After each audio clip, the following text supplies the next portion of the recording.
How's it going? I'm excited about today's conversation.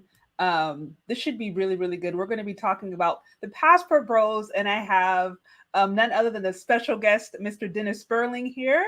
So I'm really, really, really excited, guys. Be sure to hit the like button. Be sure to subscribe, tag anybody on this discussion, and share it with someone that you think may find it interesting. And without further ado, we're going to get started. So thank you again, Mr. Spurling. Is that how I should call you? Is it Uncle D or Mr. Spurling? What do you prefer?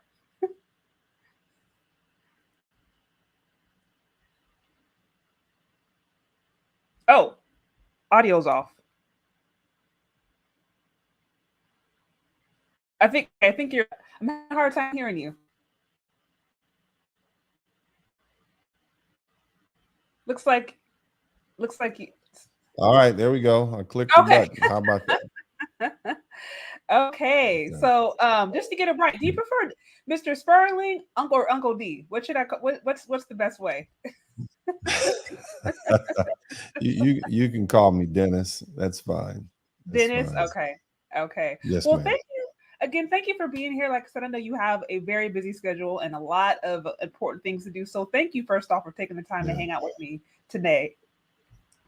No problem. No problem. I'm doing a simulcast so we can publicize your page a little bit more. Oh, Also, awesome. Awesome. yeah. Well, So you got thank you. all the fellas over there on my page, all 50,000 of you, say hello to Miss Shay Chardre, and we're gonna have a very good conversation. Can you guys hear me? If you can't hear me, hit the number one button. Hit the number one button if you can hear me on my page. But I'm ready. I'm all here. You can hear me too, right, man? I can hear you now. Yeah. So Okay. I'm really excited to talk about this because at least on the part of YouTube I've been on, I feel like the Passport Bros the last couple of weeks has been coming under a lot of scrutiny, a Mhm. lot of attention, and obviously it's not new, but I think now more than ever these conversations are being had. So I Mhm. really wanted to get your intake on this, since obviously I know It's you're not within the new, but I think now more than ever Okay. these conversations are being had. Mhm. So I really wanted to get your intake. One second, I'm it's getting not feedback. new, but I think now more than ever. All right. Okay. I think that'll fix it. Go ahead.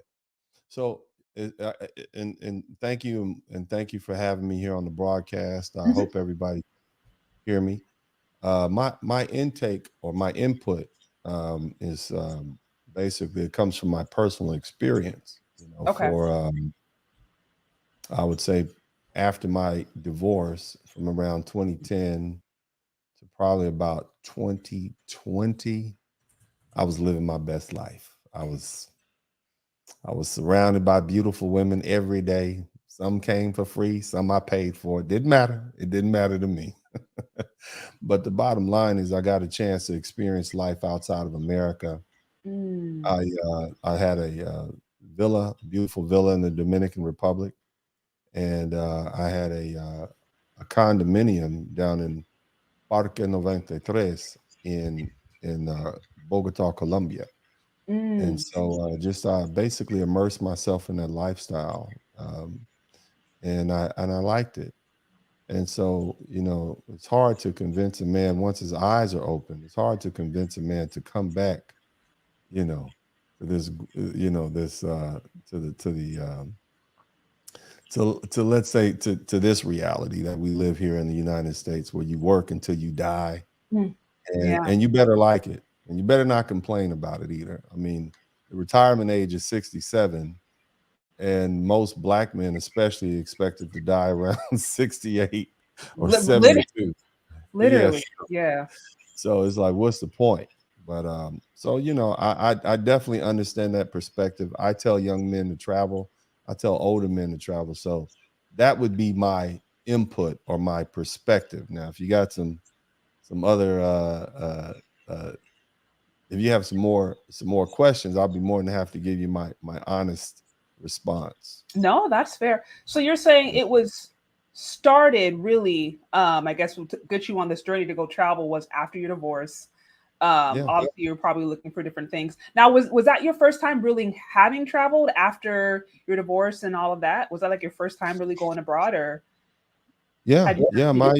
I mean, let me just tell you guys something, ladies, and I want you ladies to listen to me.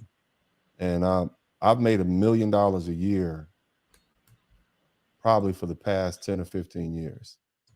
And all marriage does was keeping me from exercising my options. If you find yourself a man who makes that type of money, you better damn sure hold on to him as best you can, because those type of men aren't going to come along again. And you being married to a man like that is more of a benefit to you than him. And this is going to be painful to a lot of women, but you know, that's why they call me Uncle D, because you can't get rid of me. I'm your family. I love you. I'm gonna be honest with you. It's a lot easier for me. It's a lot easier for me to replace a woman than for a woman to replace me. The more, whether I'm 48 or 88, money, success, power, influence, that's not something that you're born with. You accumulate it. Yeah. And so, you know, I mean, literally, you know, and I have, you know, great respect for my my ex-wife, God bless her, and my child's mother. And many of you know she was a, you know, I separated, got divorced from my child's mom. I mean, my ex-wife, and then the next person I ended up dating seriously was a supermodel, and it's just gone up and up from there. And now, you know, my fiance she's in her early 20s. I'm 48. So what I'm trying to explain to you ladies is there's a reality that you need to understand. The reality is that you cannot beat men at this game. The window that you have to be the most attractive is probably somewhere from 18 till about 35. And after that, you got 35 years on your own. If you weren't smart enough to lock down a good man who's going to be by your side, like you, ma'am, you're smart. This is a married woman, so it's always an honor and a pleasure to speak to you. You did it the right way. But if you aren't smart enough to lock down a man before you're 35, then you got to look at 35 years, maybe 45 years by yourself if you live to be 80 years old. Hopefully, you know, some of you young ladies will learn the lesson that a lot of the women from my generation didn't learn, because like I said, I'm 48 and every one of them is too old for me. I would never date a woman who's 48. I wouldn't even date a woman who's over 30 at this point, unless we were already married. That's just something different. So these young black men, especially, who we call passport bros, they've realized that they have options. Now, why do they have options? Well, they have options because they have money now. See, this is not 1960 when 32% of the population of Black American men were in the middle class and everybody else was poor. Now we have 64% of Black men who are either rich, upper middle class, or middle class. We have more millionaires per capita than any other group of Black people in the United States. And so their options have expanded because they have more money. And on top of that, they realize that they don't have to deal with what they used to deal with. They're not limited to dating one group of women, even if that is the women that look like their mothers. So what do I think? I think Passport Bros is going to continue to, I think it's just going to become a thing. It's like brothers playing basketball on Saturday at the park.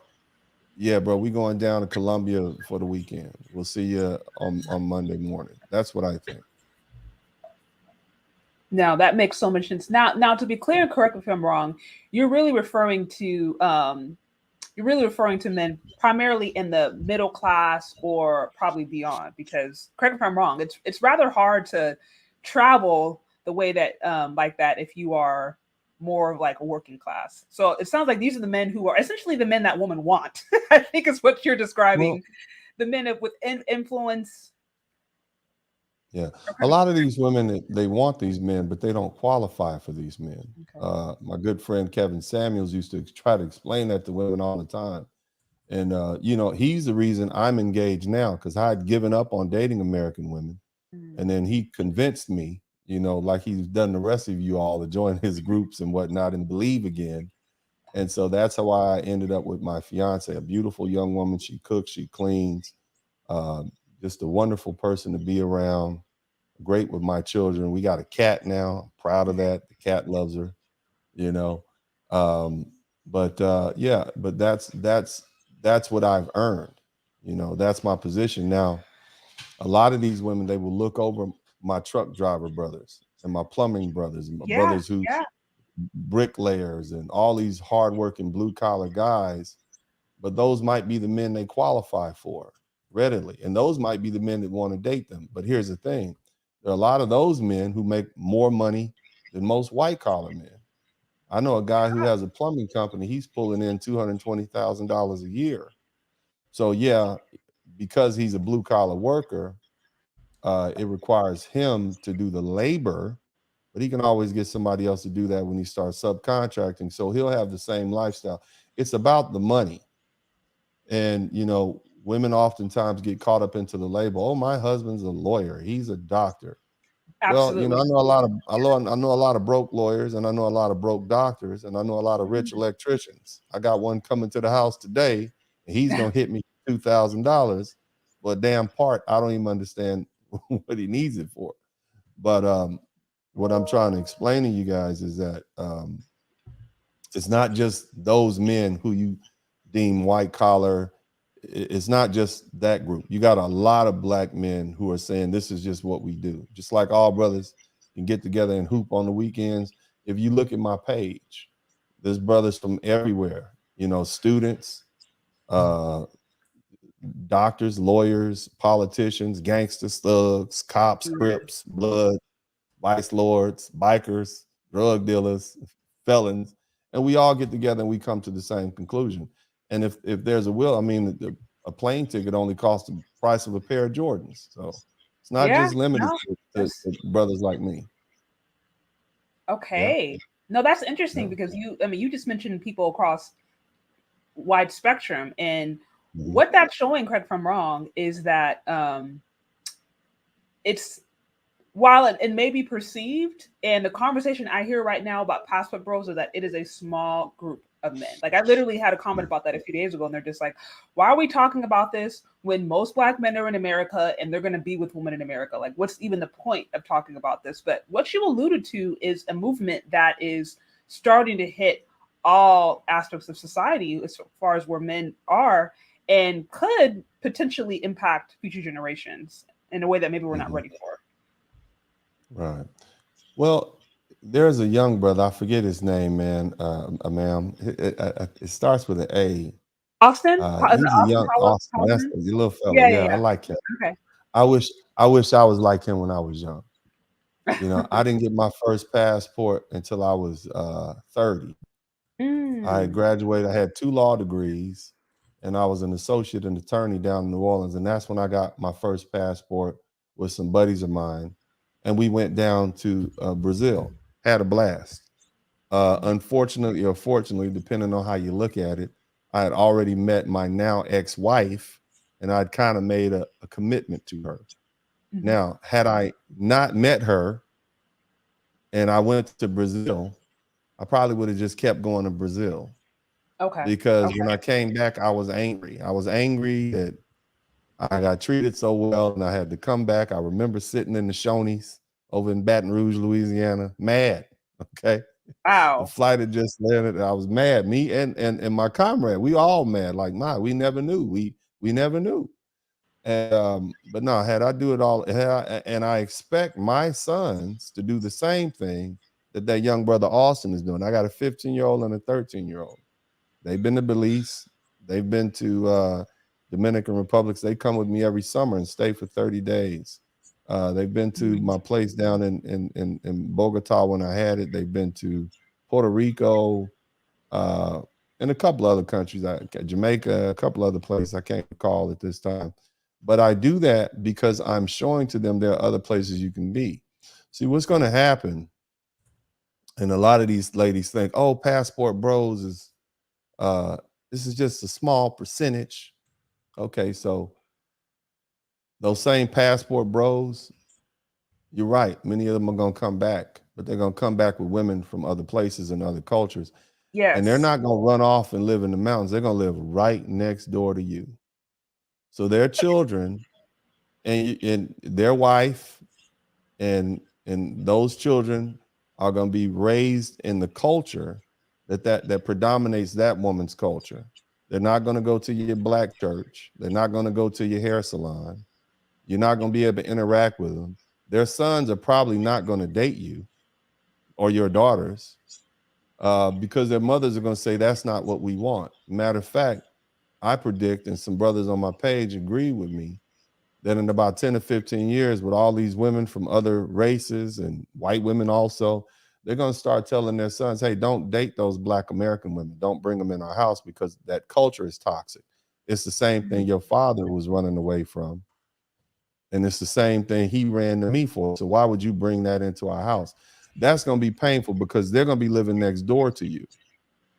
And you're going to be ostracized in your own country. These men are not, some brothers are going to move overseas. Of course, you're going to have a small percentage of Black men that travel overseas, but the vast majority of these men are going to pick up women who are Asian descent, Latina descent, and white women, and they're going to move right next door to you with their children and the culture that they bring.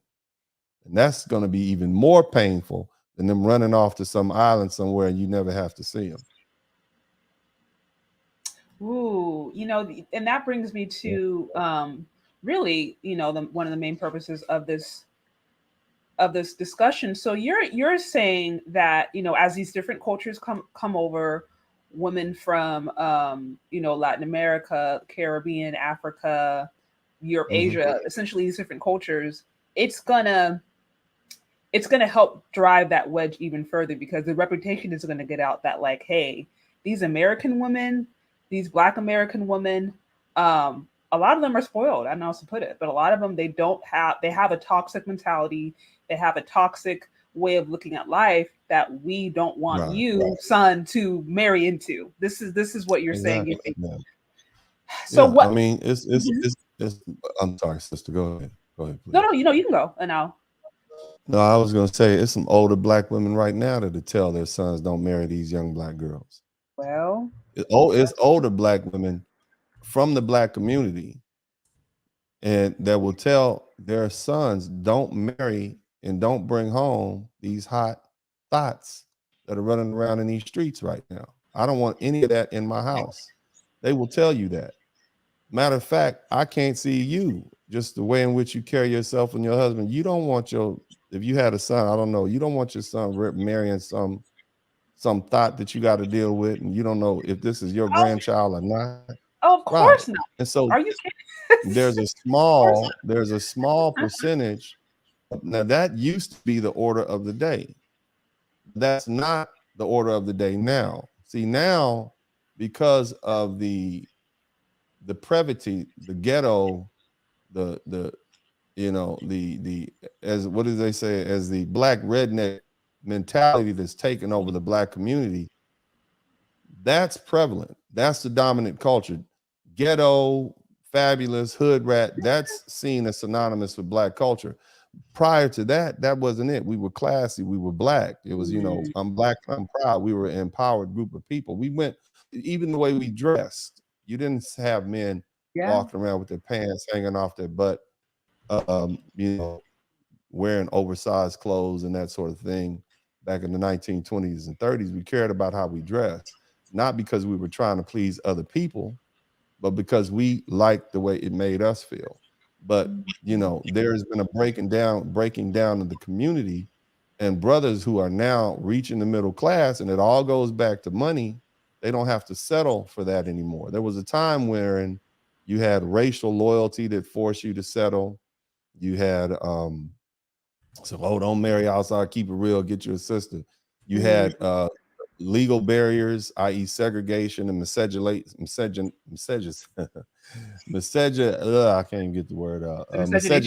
laws that prevented you from marrying out. But it's wide open now. And so, presented with the opportunity, and somebody said this, we had to deal with segregation, but now we have to deal with learning to live with freedom. And what I see Black people doing is they're separating themselves, and they're, especially men, but you got to understand, ma'am, for the past 50 years, Black women have told Black men, we don't like you, you're nothing, you're horrible fathers. And they didn't use that language. You know, they put it out on television. They put it on daily shows like Sally Jesse Raphael. They the movies like Color Purple. You've told us in not so many words that we're nothing, we're nobodies, and you know you don't need a man. I'm not talking about you particularly, but generally, if you ask around the world, what group of women is known for saying I'm strong, independent, and don't need a man? It's not the Irish women. It's not the Pakistani women. It's not the Chinese. It's African American women right here in the United States. So what's happening? These young brothers, they took the hint. They got the message. See, I'm one of the last generation of black men from Generation X who said, "Let's keep it real. Get you a sister." And I did. I tried, and I realized then, with my money and my opportunities, I don't want to deal with that. I don't want to deal with that sort of attitude. I'm not your shrink. I'm not going to deal with the neck rolling. I'm not going to deal with the attitude. And there are a lot of other men who have that same belief. So yeah, Passport Bros is going to grow, and those men are going to move those women right back in those houses in those neighborhoods, and they're going to go on with their families. And that in itself is going to be, that is going to be your response. Not you per se. You got a husband, but any woman who doesn't have a husband within the next 5 to 10 years, she's going to have a problem if she's an African American woman. So that brings me to a couple of questions because, so, you know, you mentioned really this shift that's going to be happening and rolling out over the next few generations, all of that. What would you say? I mean, you know, for those fathers, pastor bros who have maybe African American daughters, or I'm just in general, like, are you essentially saying, look, if you're a black woman in America, you are African American woman in America, it's basically done for you? Is that the words of advice, or is that what you are predicting, or is there hope? Is there a chance, you know, according to how you see things, for some women out there who are willing to, whether it's compete, who are willing to say, hey, I don't really rock with this feminism?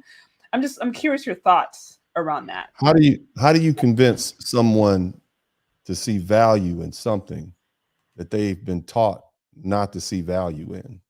Oh, you don't. You don't convince. Right. I'm not in the business of trying to convince anybody to do anything. Right. I don't think it works like that. Mm-hmm. So for the past 50 years, Black American women have been convinced that Black men have no value.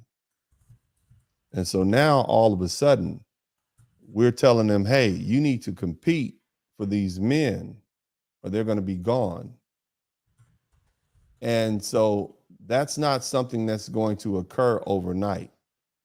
And so what's going to happen is they're going to look up, and the trend or the thing or the movement is going to be, okay, fine, I'm going to go get one of these other women. And it's going to be hard to stop that tidal wave because it's going to be a thing now. It's going to be a like trend. Not so much of a trend, but more of a cultural pattern, a shift. Okay. And so trends come and go, but men will pick and choose their wives based on what they see other men getting. So if I got a woman who is living next door to me and she's married to a Black man that looks pretty much like me, and his wife is cooking and cleaning, and she's cooperative, and nothing's perfect. Get me wrong. I mean, don't get me wrong. There's nothing perfect, but she has a set of issues and problems I can work with. Then more likely than not, that brother's going to say, well, okay, well, that's within my realm of options. Mm-hmm. So let me go to where he got that type of woman. You know, I like natural hair. I like a woman who's fit, feminine, and beautiful, at least while she's young. We understand the fact that, you know, when women have children, things happen. But at a certain point, it's like, hey, you know, that's my woman. She didn't have 4 kids from me. She's supposed to be a little portly. You know what I mean? That's okay. You know, men don't ask that. We really want peace of mind and happiness in the house. And if all you're doing is keeping up hell, you don't deserve a man. And some other woman can come along and get that man. So, I mean, Passport Bros is just another option that Black men are using because they want to get married. They want to get married, and they're finding that a lot of Black American women, or the majority of them, are not marriageable for many different reasons. Now, this is not me saying this. I've never particularly had any issues with Black American women or any women. I'm 6'5", I'm a stout, strong man. I used to be handsome, so I've never really had those issues. But I know that there are a lot of Black men who do, and I use my page to voice their opinion, and this is what they're saying. They're saying, you're not treating us right. You told us you don't want us, so we're going to exercise our options other places. It took us 50 years to get to this point. It's going to take more than 5 or 10 years for us to come back. But this Generation X, these women, it's a wrap for them. Well, I mean, I had this conversation. Shout out to Dr. Tison Johnson. We spoke last week about the Black male political agenda, and we talked a lot about relationships because, what I've noticed, especially in the last few weeks, this is kind of why I wanted to bring you on. There's been this whole conversation about passport bros, or what's the other acronym? Save your community, Black man, or steal them back. I don't know if you've kind of heard that whole notion there about we got to steal these men back and we got to be what they're looking for. And so that's kind of been the conversation. And my thought was like, okay, if for those Black American women who are here who are legitimate about trying to do a cultural shift, do we recognize like what would need to happen? Like there would need to be revolution in like literally every aspect of society. Just being nice. And this is what Dr. Tison Johnson said. It's like, maybe 5 or even 10 years ago, there was just women who decided to just be nice, like enough of them, that would be enough for Black men. But he's like, right now, just being nice, it's not going to cut it. It's just a little too late. And so I think we don't believe you. Right, exactly. We don't believe you. We think what they refer to as in the red pill community, you're a female chameleon. You're lying to us to try to get us back into the trap. You're lying to us, which goes along with what you've been doing for decades now. And here's something else, Shay, that you need to understand. Okay. A lot of these men developed their opinions about Black American women, not while they were dating them, but because of their mothers, because of their sisters, and because of the women that were raised around them. So they know you better than you know yourself. The worst thing that happened to Black American women was that the fathers were pushed out, because the fathers were there to be able to shield their children from seeing the raw, uncut nature of those mothers. Those fathers held those women in check. Those women left alone are like they're like tornadoes in the household, and that's why we have women who raise boys. A lot of them end up self-deleting. They have the highest incarceration rate, drug use, dropout, teen pregnancy, and all these other things. So these men are not going to be convinced because some woman comes smiles in their face. The minute she exhibits any behavior that reminds them of the women that they were raised by, they're out. Listen to my page. 52% of Black men are unmarried and over 40% don't have children. These are the latest statistics. So they're out. They're not going to church. They're not going to college. You can't catch them at the club. They don't want to meet up at singles bars. They're out. This is what you're dealing with. Now you got passport bros saying, hey, I don't have to be a hermit. I can get a woman from over here. That's what you're facing. Wow. How do you get around that? How do you undo all the damage that boy has seen from his mother? All the men that she had coming in and out the house, having to call every other dude she dated stepdaddy, and he's picking this child up at the school. The school don't know who this boy's real daddy is because 6 dudes has been there to pick him up, and he's in the 4th grade. That boy grew up. Those boys are now men. They know the nature of women, even whether you call it the manosphere or the red pill community. These men understand female nature, and they understand Black female nature better than any other group of men that have been around, because they were raised by Black women. They know them too well. And you trying to, not you particularly, but these women trying to smile and fake, they've seen that before. Yeah. So it's not going to work. Yeah. No, I mean, it's like, you can't argue with that. I mean, I think the main pushback that I've heard legitimate pushback has just been like the shaming tactics, but I'm like, shaming doesn't really work. It's just not going to work anymore. To your point, shaming only works on people that care about you. I said this before. Yeah. I said this before. Big Mama could shame us because we cared and loved Big Mama. Big Mama came from a different generation of Black women. They cooked, they cleaned, they took care of their family. We loved her. These women can't shame Black men. They don't care about what you think. They don't care. And I don't think that's what registers to Black American women as a whole. Your husband might care, your boyfriend might care, but Black men in general, we don't respect you enough to care about you because look at how you carry yourself in the street. I mean, when you hear about a woman twerking on the table in a restaurant, what do you think? When you hear about a woman fighting in the street, groups of women fighting in the street down in Miami, what do you think? We don't respect that. See, we respected our grandmother, but she's dead. You see what I mean? So the shaming's not going to work, in my opinion, for what I've seen. Ooh. Real quick, guys, if you're on red pill, I'm more on the lines of I said I'm not quite. I'm more of a realist. I say a lot of people they try to put men in the manosphere in a category. I'm not red pill. I'm more of a black pill type person. Oh, black. Like okay, yeah, because that's what I was. If you want to use those terms, which I don't, I see it for what it is. Yeah. Okay. Okay. So real quick, guys, if you're on here, please hit that like button. Also, if you like what's going on, show support to the show. You can find me on Cash App or Venmo. As always, I'll be sure to read all super chats. I do want to acknowledge Young East. Thank you for the 5 on the super chat.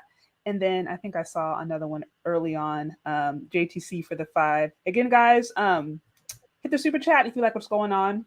Cash App, Venmo. Show some love, guys.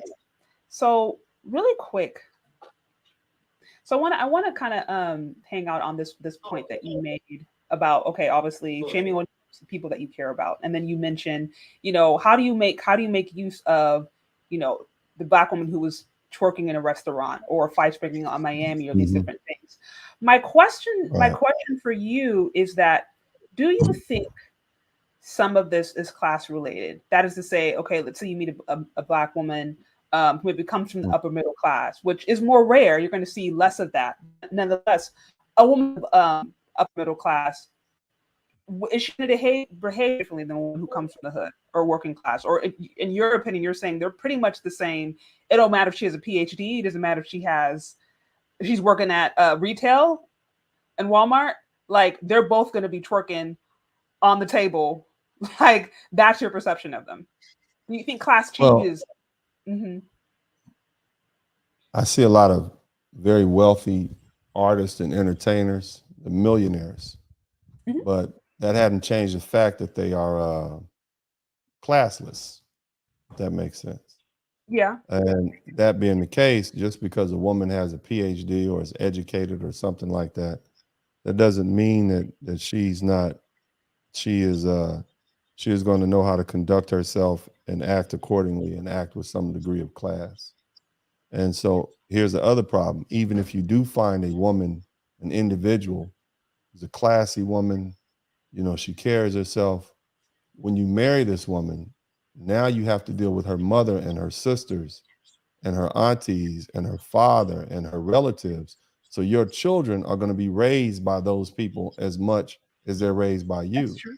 That's true. And so that's the problem that we're looking at. See, it's not just a one-off individual issue. It's like the whole culture. And here's the other thing.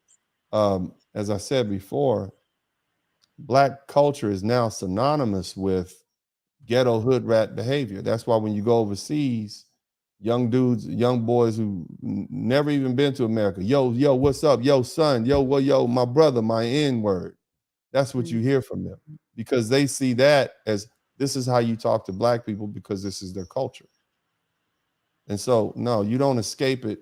At least there was a time when you could, but there are some enclaves of Black people who exhibit class. And one of the things that I've done is I've tried to introduce my fiance to those Black ladies, those ladies who may be in their 60s now or in their 50s, but they come from a long line of classy women, and they have daughters too that behave themselves and act accordingly, who are younger. But for the most part, you know, we're dealing with a thought avalanche right now. You know, this is Dealing not the with situation. Yeah, a thought avalanche. You know, a, a, a tornado of 304. And you know, this is not the problem that Malcolm X had to deal with. That was in line. This is not Martin Luther King's problem. This is not Elijah Muhammad's problem. This is not even the Minister Louis Farrakhan's problem, or Marcus Garvey. We had intact families then. This is a whole new problem. It is our families have deteriorated to the core. We don't have families. We got mothers and children, and we got random dudes. That's not families. You can't have a community unless you have families that comprise those communities. And if you got a bunch of women and children, that's not what you have. So, you know, this culture that we call Black American, it needs an infusion of positive, uplifting, unity type culture. But we're pushing so hard against our African brothers, our Caribbean brothers, Hispanics, and other people who have intact cultures. Matter of fact, and I play the game. I play the game with the brothers. You know, you want to be ADOS, we can be ADOS today. We can be FBA. I tell the brothers all the time, we're better together. You know, we're stronger together. But if y'all want to play the gang bang gang, y'all want to be gangsters, you know, F them in Nigeria. Okay, let's play the game. Let's see how long that lasts. It's just more division. But at the end of the day, we're better together. I couldn't agree more. I never really. I'm sorry. No, go ahead. No, I was saying I never really fully understood the reason for the cultural divide, because it's like you go just a few generations back, you find that's like that could be like your fifth cousin. Like, I mean, there's not this whole ethnic lineage where it's just like Black people just popped out of the United States and there's no relation to any of the people in the Caribbean or Africa or whatever. Like anybody who studies like cultural shifts, things like that, you can't come to that conclusion. So like to me, it was never really logical, because to your point, you are better together. And it's like, why are we hell bent on trying to protect a culture that is actually very toxic? Right. That's what I don't fully understand. And the other thing is, everybody looking at sees us all as one big Negro. Whether you're light skinned, dark skinned, you are one big Black scary Negro. Okay, that's what you are. So be under no misinterpretations of what you are. Okay. So but anyway, go ahead, sister. I didn't mean to cut you off. That's fair. That is how you're being, like, the police isn't stopping you and being like, oh, are you ADOS or AFBA, or are you Nigerian? They're not. They see a Black person. They see a Black man. Like, they're not getting all into your lineage. And I think that's what you got to understand. Okay, so you mentioned, because I think one of the questions I had was, you gave some really good advice, or you gave some advice to different young men, which I totally agree. I think men should travel in general. I think people in general, but especially men, I think it's really important for them to travel. I'm not a man, but I just think that's good as far as self-esteem, traveling, knowing your options. So I am full support of that.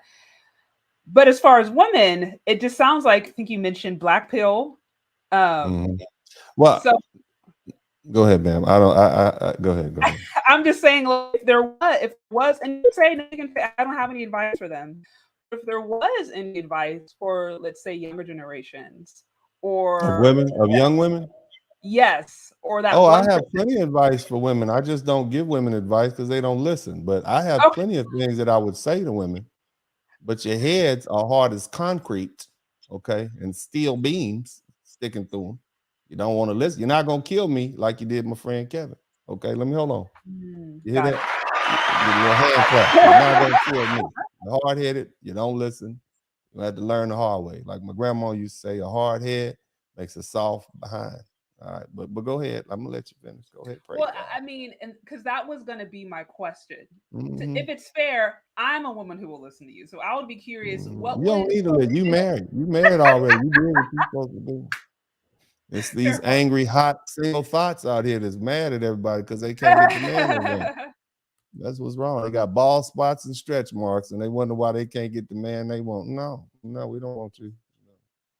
But I guess my advice to young women: what age are they? What age are they? I'm saying women who are in their teens, preteens, developing, gonna be in the dating market maybe within the next, I don't know, 5 years.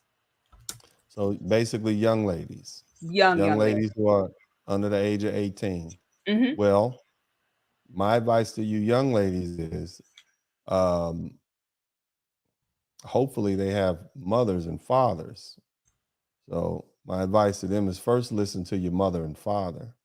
And they need to understand that this is a cruel, harsh world that we live in. And as old gangster once told me, women are designed to be victims in this world.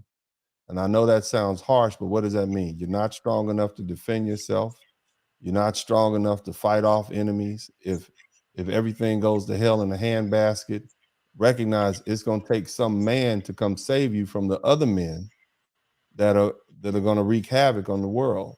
That would be the first thing. So in other words, put it in perspective. Okay. Now the second thing is, I would tell them that they are valuable and they have to begin to value themselves, not worry about what they see on Instagram and all these Insta thoughts. Tell them every time they see a woman taking a picture outside of a hotel room, with the backdrop of the window and all, it's some dude that's probably 5 or 6 times their age. He could be 75 or 80 paying for that trip. So what they're looking at whores. Whores showing you why you should be jealous of a whore life. Tell them it's fun to be a whore. I don't know if I can say that on your page. It's fun to be a whore at 4. Whoring is fun from about 17, 18, 19 to about 24, 25. But what ends up happening, you end up with STDs, babies, heartaches, bad feelings. That's what happens. And there are a lot of women who came before them who thought they could do that, run that game like that, and then escape. But what's happening is the men who they would usually escape to, their prince, their shining simp, their simp in shining armor, these dudes are leaving. They don't want no part of that because they don't want to marry whores either. And so for you young ladies, I would say, look, understand that your body is valuable. There are going to be men that you want to have sex with, but it's not that big of a deal. Focus on being the best woman you could be. What do you actually bring? See, a lot of these ladies, you ask them what they bring to the table. Me. They should be able to say, well, first of all, they should say this. This is what they should say. I'm clean. I've never had sex before. I'm easy to get along with. I have a firm belief in family and I put family first. I have a great respect for men. I know how to cook many different things. I know how to keep a house clean. I know how to take care of children. I know how to do all the things that traditional women can do. And then I got these other attributes. And then I'm smart and I have education and this, that, and the other. This is also what I've been. I'm a woman first, not a woman trying to be a man, trying to compete in a man's world to show you I don't need you and then turn right back around and be mad because you can't get a man because you told him you don't need him. But you really do. Be a woman first. Find good examples of womanhood. If you don't have a mentor, find yourself a nice older lady who's been married for decades, who can tell you how to be, who can tell you what you need to be, that your mama won't tell you because she's a single mother. Find a woman like that who's been married and divorced. I got a cousin. Let me tell you about my cousin. My cousin is overweight. My cousin is 58 or 50 something. She keeps men. She's been married twice. She's got 2 black men to marry her, and she put both of them in the ground. She outlived both. She's a widow to both of them. You understand? Cooked, clean, raised 3 boys, a bunch of grandchildren, and she got a man now, a high value man. Why? Because she's pleasant to be around. She cooks, she cleans, she keeps her body clean. She's not running around with that weave. And again, this is a sister that's a little overweight. You see what I mean? Like, so you don't have to look like Eddie Murphy's ex-wife to get a man. It's the caliber of woman you are. And we got a lot of low caliber women. And you think that BBL is going to make you attractive? Your fat ass is still, you're going to have a heart attack. That's the first thing. You're unattractive on the inside. That's what I would focus on these young girls. Be the best human being you can be. Be a good woman. Start with that. Be a good human being. And stop trying to get over on people. But other than that, they need to deal with their mothers. And I don't want to, No, I get it. No, I get it. Yeah, that's somebody's child. But yeah, be a good human being. And that's what I teach my sons. Be good. What kind of man are you going to be? For older women, what age? 20s? In their 20s? Yeah, I guess 20s and beyond. Keep your nasty hot ass out that club. That's what I would tell the ones in their 20s. Just because you got a thing don't mean you need to put it out there and put it to use. Somebody actually might want to use that and have a baby out of that. And if you've had 10,000 yards worth of penises running up in it, don't nobody find value in that, period. You're nasty. You're nasty. You got more bodies in the graveyard, and people don't find value in that. We're going to put you in a category. We're going to put you in the 304 pile, and there you shall remain until you move to a new city and try to start again. But your reputation is going to catch up with you. So, women think they can do stuff and get away with it. Like, women think they're smarter than men. That's true. I can tell by the way a woman talks and what she laughs at and how she giggles and how she carries herself, how many men she's been with, approximately. Wow. You see, you want a woman who's a little bit naive because you can kind of tell, okay, she didn't laugh at that joke. Oh, you keep telling me about your ex. Oh, and some of the stupidest thing, women, shut up. Just look. All you ladies out there, I got a Nigerian professor. Shut the fuck up. Okay, that's what he used to take to tell the class. You talk too much. Oh yeah, you think you telling this new man what you expect. The minute you talking to this new man about what your ex-boyfriend did to you, or your ex-dude, or this dude you was dealing with, or you was talking to, you just giving him a blueprint how he should dog your stupid behind out. Oh, I used to date such and such. And the minute you said, yeah, I used to date dude, and then you won't tell him, oh, he used to play. That means some of these women think they're causing for you to step your game up because they dated this athlete or that athlete or this guy, that guy. No, that just confirms that you are one of many hoes that he was dealing with. So you don't mind playing the whore role. So since you played the whore role for him, you're going to play the whore role for me too. Because I'm not going to put you on a higher place than the last 15 dudes that you've let enter your body put you. You're a whore. And that's what the young women don't realize. I'm not in the business of recycling whores. You understand what I'm saying? And that's the attitude that a lot of men have. Maybe the brothers that came before us in the 1980s and 90s, they'll wife up one of them chicks with 3 or 4 kids. They'll do that. They'll come put their cape on and say, but this new generation of brothers, because they were raised by women who are harsher than them, they're not going for it. I mean, that you want the truth. I can soften it up for you. And yeah, girl, just smile a little bit and embrace your, what is it called? My soft girl era. I can tell you that bullshit, but it ain't gonna work. It's not working. And the simp that you do find, you don't even want him. That's it. Is it too much? I can pull it back in. I can rein it back in. I mean, It sounds like the love potion that some of these Black female spiritualists are putting out isn't going to convince these men otherwise. I wouldn't believe a goddamn thing a woman had to say. If she giving it, if there's a woman out there giving advice on men, she lying to y'all. Women know absolutely nothing about men. Not a goddamn thing. You don't even know how to pee standing up. What can you tell a man about being a man or what men want? You're basing it on assumptions. You see what I mean? I don't get it. Stop asking women about what men. Ask men what they want. Shut the fuck up. Let's start with shut the fuck up. Keep your body clean. Let's start with that. Those two. That's a good start. Be respectful. Be a good woman. Be a good human being. Try that. Instead of faking it, try and be a good human being. You see what I mean? But Yeah, yeah, I'm sorry. I done went off the rails. I was going. just a little bit, but I did ask Trying for to your. hold back. I'm trying to hold back. I have a late night broadcast, and it's just me and a bunch of dudes. I don't get nice ladies with pink clothes on talking to me in the middle. They don't let me out after dark. You know what I mean? I'm sorry.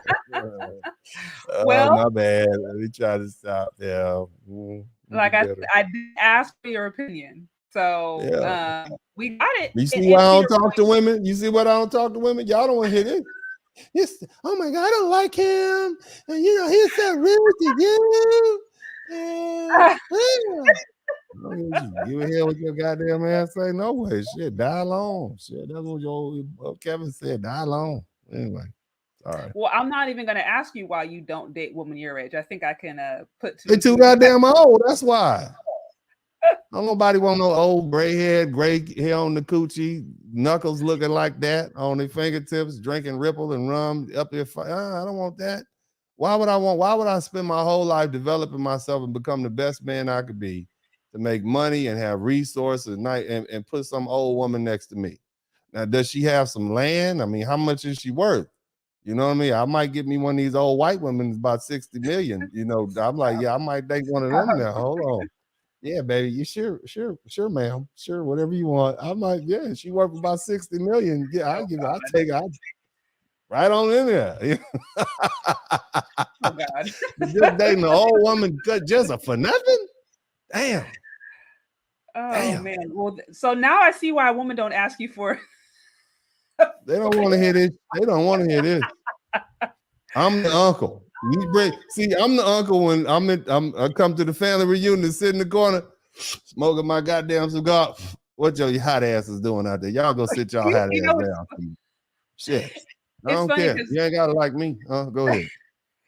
No, it's funny because you legitimately remind me of my uncle. He's a fireman. Yeah, that's why they call me Uncle D. I don't have no filter. I don't care what y'all think. I'm telling you the truth.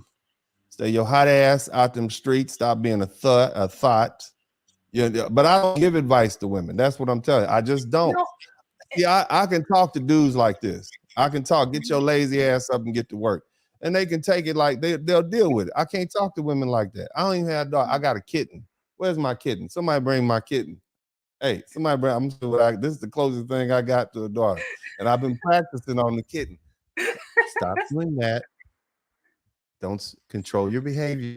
Oh, don't do that. Don't climb on the. I'm practicing. I ain't got there yet. You know, I've not got there yet. So, whatever. Well, you know, to be fair, I don't think it's a man's responsibility to go around and tell women how to be women. I think that's woman's responsibility. Ideally, her mom, grandmother.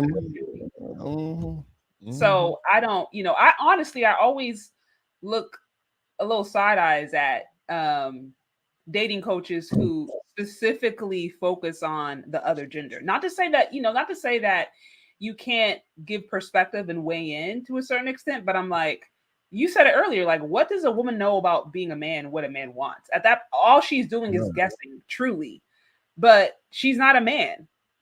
And so, like that, I would think that would be a man that can tell you what a man wants. This is why I started leaning in, listening to the manosphere in some of these different places, just to try to listen, just to try to say, okay, well, what are men thinking? Because we got all these, we've had all these years of hearing what women want and their perspective loud and clear, and that was the first time I felt like I was really able to hear men's perspective, for better for worse, unfiltered, and agree or disagree.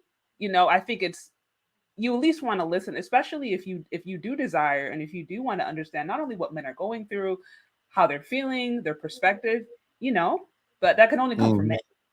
So yeah, all this dating and all this foolishness, this is a first world problem. I mean, let me kind of explain that. When you go places like South America, when you go places, countries like the DR, Venezuela, Colombia, Brazil, the women want the men and the men want the women. Yeah. So you don't have to run the game. There's no need to run game. There's all that is unnecessary. It's beneath me. Let me just say this. as a man of my caliber, it's beneath me to try to approach a woman. I'm not gonna do it. If you can't recognize who I am and what I stand for, then I'm not approaching you. You know, this is the thing that I'm not running game on you. I don't have game. I don't run game on people. You know, either you like me or you don't. This is how real men who are. There are things that I'm building. There's an empire that I want to build. That I'm building. This is a legacy that I'm focused on. Running after some hot tail woman is not what I do. Yeah. And so, you know, I'm a little too serious, you know, for most people. But then there are a lot of other men who feel the same way. And so they want to be in a place where the women want the men. So they don't have to do all that. Yeah. Here in America, the women don't want the men. Now, you might, but yes, they do. No, they don't. They want to have sex. They want to ride the Rooster roller coaster. They want to have fun. They want their freedom. And let a woman get in a relationship and she's young. Girl, you too young to get married. What does that translate to? We want you to get out there and suck and have intercourse with as many penises as you can fit in the holes in your body. And then after you all used up and, you know, somebody's toilet, then you can go find you some simp to settle down with and have some kids, stay with him for about 5 to 7 years and take his money in his house and send him back to the homeless shelter. You know, that's what you do. And that's the game that these women want to. So they don't actually want men. They want the conveniences associated with having a man. They want the provision that men give, but they don't want men. Shout out to my man over here, man. Appreciate you guys and my page. Shaz Andre. But that's what we're looking at. So who wants to deal with that? I'm tired of it for the brothers, you know. I think, and the brothers are not, and this is not just an American phenomenon. It's happening all over the Western world. Yeah. Yeah. That's what I was going to say, because I, you know, actually saw a movie. It was Marco. Yeah, I think it was yesterday, 2 days ago. It was like #1 trending movie on Netflix. I think it was called. Was it The Luckiest Girl Alive? It was something like that. And I got to the end of the movie, and basically, make a long story short, the protagonist, she was married. She basically had like living in New York, making like, you know, okay money in New York, not that great, but she basically was engaged to this rich guy. And at the end of the story, to find herself, she decides to like dump her rich, I guess, high value boyfriend or whatever, and find herself in a career. And I'm like, and this is a white woman.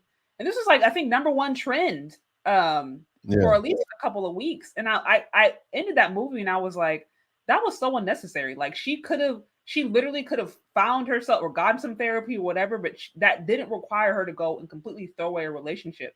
But I've seen those things. I could think back to other movies where I saw that theme over and over and over again, where it's like a career or a man, and then you choose a career as if that is you finding yourself or finding your real whatever. And it's like, it doesn't have to be like that. But this is a programming that women are hearing all across the board. And that was #1 trend. Like I said, #1 movie that I saw trending on Netflix for a few weeks. And the only people that believe that fantasy are Black women, because we don't have a culture that's strong enough and intact. You know, we don't have the women that came before you and I who said, what the hell, you can't do what them white women do. That's fantasy. Yes. That's a fantasy that they're trying to sell you on television. Yes. White women haven't left that. You know, white women, they started feminism because they wanted to get the resources that their men had. Black women interpreted the same feminism as, okay, we want to get rid of our men. And that's why the white woman who started feminism, they still have their men. And women don't. You ran your men away. Again, I have a problem with this. I've never had a problem with Black women. I'm just simply pointing to you, pointing out what these men are saying on my page. I've been at this since 2010. You know, it is now 2022. I started my Facebook page in 2010. I opened it up and let men begin to speak in 2016. And I started my YouTube page 3 years ago. It's the same thing. They're saying the same thing. And they're saying that you've convinced us you don't want us, so now we're out. You're not. You've convinced us that we're not worthy of your competing for us against these other women. And now we're on the open market. And let me tell you something about black men on the open market. Mm-hmm. Number one, they're Americans. So they're going to get treated like Americans. There's a perception that they have more money because they do. A black man in America who makes $42,000 a year is in the top 10% of everybody else around the world amongst men. So when he goes to Thailand, when he goes to the Philippines, when he goes down to the DR, Colombia, Venezuela, Brazil, he's already in the top 10% of money earners. He doesn't have to be cute. He doesn't even have to be young. He just has to be a man. You see, because women are looking for men to do what? Be protectors and providers. You have to be cute. You have to be pretty. And if we want pretty, where do the vast majority of the beauty queens come from around the world? They don't come from the United States. That's for damn sure. They come from Thailand. They come from Colombia. You know, they come from Venezuela. They come from Brazil. So if they want a pretty woman who wants them, that's a great place to go. You know, I don't know. I don't want to be too depressive here. You know, I really just talk to guys. You know, Not gonna be our unfiltered. page, we just talk to dudes. I don't talk to ladies. But if I had a daughter, I would talk to her like I'm talking to you. I would if I had a daughter, she's not gonna have these problems. Number one, because her mother is going to be a woman who comes from that culture that says you treat men with respect and you serve men. She's going to be cooking and cleaning from the moment she can pick up a spoon. She's going to at least standing in there next to her mother, you know, looking like she's cooking and cleaning. Because just like I force my sons to lift weights and do man stuff all day, because whether they think they're doing it or whether they're doing it, they still have to go through the steps of becoming a man and recognizes this is the role that they play. Because none of you women want some punk ass dude laid up next to you who cries when life gets too hard. You want a man. You want a strong man who's going to weather the storm when things get hard, who's going to be your mountain in that snowstorm. Those are the type of men that I'm raising in my household. See, and that's the type of man that I am. And that type of man deserves a woman who is, you know, going to be his helpmeet. So that's the type of daughter I'd be raising, and I'd be giving her these same goddamn conversations. I'd dispel all those myths. But stop listening to them goddamn white women on that TV. That white woman, Becky and B. Ann can go back to goddamn Tom and Ronaldo. Your black behind is not. You don't have those options that white woman has. You don't. Okay, you got one goddamn chance to get it and do it right, and it needs to happen between the ages of about 18 and 24, 25. After that, it's all downhill. I'm not soft shoeing these conversations with my daughters. Girls need to hear it more than anybody, because see, here's what you're competing with. They're young. Every man they look at wants to talk to them, so they just think, ooh, they whipping their hair around, they feeling themselves, they smelling themselves, what the old people used to say. And you can't tell them nothing. So you got to constantly be breaking them down and saying, hey, look, you're beautiful right now, sweetheart. But in 10 years, those same men that are talking to you right now are going to be talking to other women your age. Your age, exactly. That same dude that's 30, he's going to be talking to a 22-year-old your age in 10 years. Yeah. Same thing at all age, because that's the age group that men want, period, across the board. And there's been studies that demonstrate that. So go ahead and you have your time now. Like men have their time between 35 and 55. That's our time. Women have their time between 18 and about 35. That's your time. Maximize that. Don't mess around. Don't spend your goddamn time getting a PhD and an SCD and a JD and an LLM and end up with no MRS. That's gonna be a problem. But anyway, let me stop again. Like I said, I see why you focus on the gentleman. yeah, you don't want to hear. You ladies don't want to hear what I gotta say. I can't even talk to women. I'm talking to you. Yeah. I'm not wasting my time. You ladies don't want to hear what men have to say. You don't. You didn't listen to your daddies. Your mamas wouldn't listen to your daddies. And now here I am telling you the same thing they said, and I don't know what your chat room looked like. Well, they that probably you mad. know, What they saying over there? shout out just to Barry turned it off. Hamilton. No, real quick, shout out to Barry Hamilton with the 449 euro. I do appreciate it. You know, it was interesting that you mentioned that the men came from these conclusions, not even necessarily from the woman that they dated, but from their mothers and their sisters. Or are you saying that it started with their mothers and sisters, and then they went into the real world and saw that same toxic mentality reflected back at them with the woman they interacted with? These brothers realize what they like and what they didn't like about Black women from the way their mothers and aunties and grandmothers treated them, the women that treated them. Okay. And that's what I find on my page. They've already made the decisions. They confirmed it once they became men and start dating. That's what happened.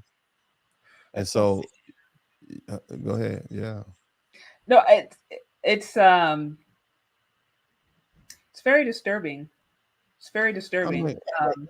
Hear this. Hear me out. Mm-hmm. You black ass little nappy headed boy. You ain't SHIT. You gonna be just like your daddy. Yeah. I don't know no Black man that ain't heard that. Your own mama is referring to you as an N-word. Look, black head nigga, get your black outside. I'm a wood, you know, all these different things. I got brother told me he's from Detroit, and this is last year on my page. He was 6 years old. His mama dropped him off at the football stadium and told him to make his way home. You know what I mean? This is the cruelty that Black men are dealing with. You know, women are the biggest abusers of children in America. Yeah, I think it was Dr. Piazon I heard. You don't hear this stuff being talked about though. You don't hear you don't hear it being talked about because they would get what's the word I'm looking for? You would get it would be called sexism. You would get shouted down by these groups because nobody wants the truth to be out there. That's why you don't hear about it. But these boys know. You think they just managed their girlfriend? You think they just showed up? I want you to think about this. You think these men just showed up to the internet because they had a bad breakup? No, they showed up to the internet because they've been mistreated for their whole life. Yeah. They got the police trying to shoot them and kill them. Their school teachers have medicated them and told them they deserve to be in special ed. They're you know, the women treat them like, you know, my generation of men, they called us scrubs. We don't want no scrub. We don't want that. Yet I see this dude who might be a taxi driver, who Hispanic man, a taxi driver or a roofer. He gets treated like a king by his family. You see what I mean? So, you know, ladies, you got an uphill battle. You are going to wear the medals and the stripes that the women who came before you earned, and they're gonna weigh you down. Yeah, and you don't have to like it, but just like I got a 15-year-old boy, sweet boy, wonderful boy, never did nothing to nobody. The minute turns 18, he's gonna be what? A Black man, and all the negative stereotypes associated with that are gonna be put on his shoulders, and he ain't do a goddamn thing to earn them. So why, if it's good for the goose, it's good for the gander? You ladies are gonna have to deal with it. Now, can you make a radical turnaround and all y'all get together at some convention somewhere in Detroit or Atlanta, Mobile, Alabama, and say, look, girl, we need to send a memo out. We need to start smiling and changing our reputation, because if we don't, it's gonna be a problem. Yeah, you could do that, but it's not gonna happen because y'all don't even get along. Y'all can't even tell each other what to do. You got this young lady right here. I'm just 100. You right here. You trying to talk a little sense into them. Hey, girl, a little bit. Do your hair. Just smile. They call you a pick me or something like that. They don't want to hear it. So let their hard-headed behinds die. See, I'm not like Kevin. I'll step over your dead body and go by eating my sandwich and minding my business and not think about you.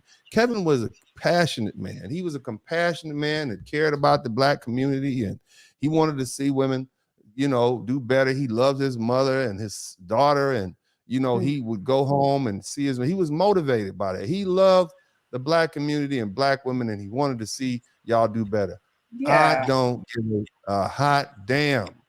You understand? Because my background is different. I'm from South Central Los Angeles. I've seen dead bodies before. I've seen what women do. The carjackings, the robbings. It's always some dude in jail or in prison behind some woman. You see what I mean? So I don't have that level of compassion for you. I'm a bit ahead of my time, meaning these young men, these millennials, these Zs, they're on the same level of where I am. I don't see you as special. I see you as a human being. And so if you suffer, you suffer. You got to deal with it. You want to be a man? I'm going to let you be a man. I'm not going to save you. You getting your ass whooped in the street, that's on you. You get a gun, get a dog. This is the difference between me and the brothers that are now and brothers like Kevin Samuel. He was your last hope. I'm not talking to you. You see what I mean? Like that's what I want to understand. Me not talking to you means I don't care anymore. See, the brothers that are willing to talk to women, they actually still care about you. I don't care. To me, it's in the Lord's hands. The reason I talk to these black men, and there's one goddamn reason, and I tell them all the time, I don't want you running up on me with your guns, carjacking me.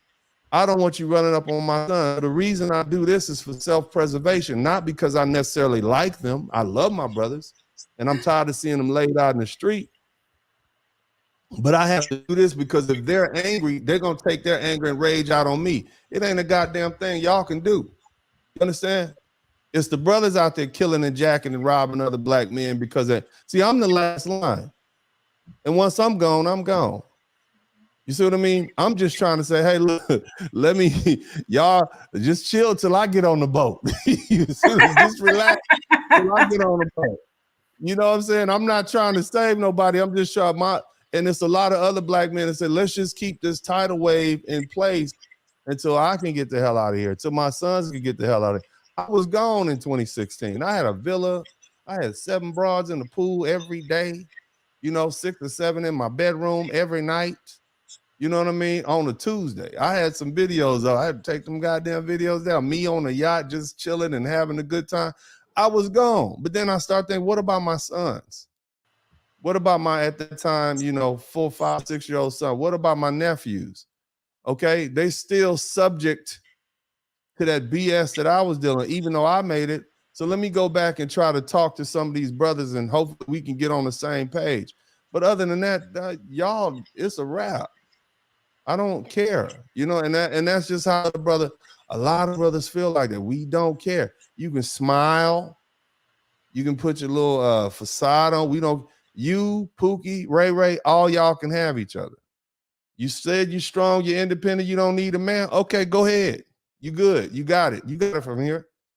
And then a lot of women that say, well, what about save the community? F the community. Most of these black men are who's successful, they've been shot at by the community. All right? They've been put out the house by the community. They've been made to feel fear by the community.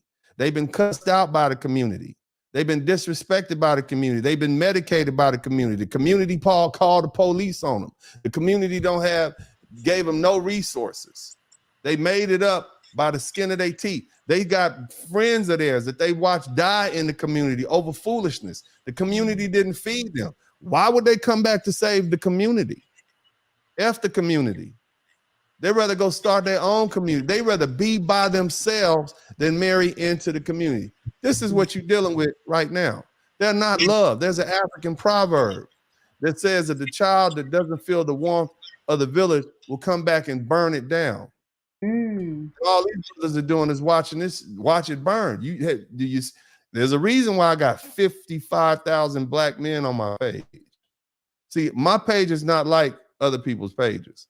Mine is solely black men. I got a very small percentage of women on my page. And it's the vast majority of black men because I'm saying what I'm saying reflects what they think. And for one dude, I don't have any, these are my prop, that and that. You see what I mean? It's me and the microphone. And because I understand where they're coming from. They're done. They're done. And you ladies, you lovely ladies, you too, not you, because you married, you smart. They're not Their egos are so big that they will not come to grips with the reality that exists on the ground, and they won't humble themselves to become the better human beings they need to be.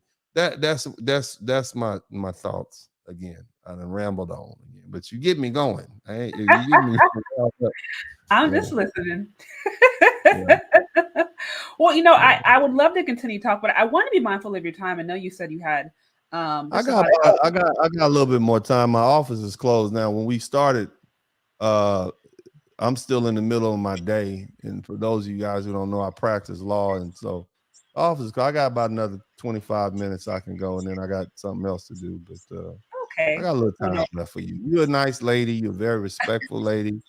You're a pleasant lady. I don't really do other appearances on other pages, especially ladies' pages, because, like I said, nothing for me to say to you. Go talk to your husband. Go talk to your father. They couldn't convince you. Why should some dude on the internet be able to change your mind? I don't care about you like that. You know what I mean? But go ahead, sister. Well, it's funny you say that, because that's what I thought about Kevin. Going back to the late Kevin Samuels, how night after night there were different Black women who were calling in asking for his advice, and you have to wonder how much of it was just women just wanting attention versus what percentage of them actually legitimately did want some advice. That percentage, I feel like, was very, very, very small when you saw the consistent back and forth.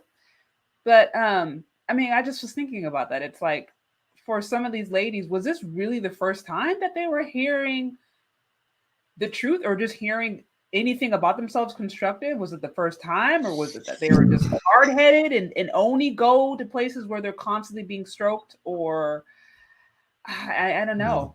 I don't know. Those women would come to page. Those women would come to Kevin's page because they wanted to win a fight. Okay.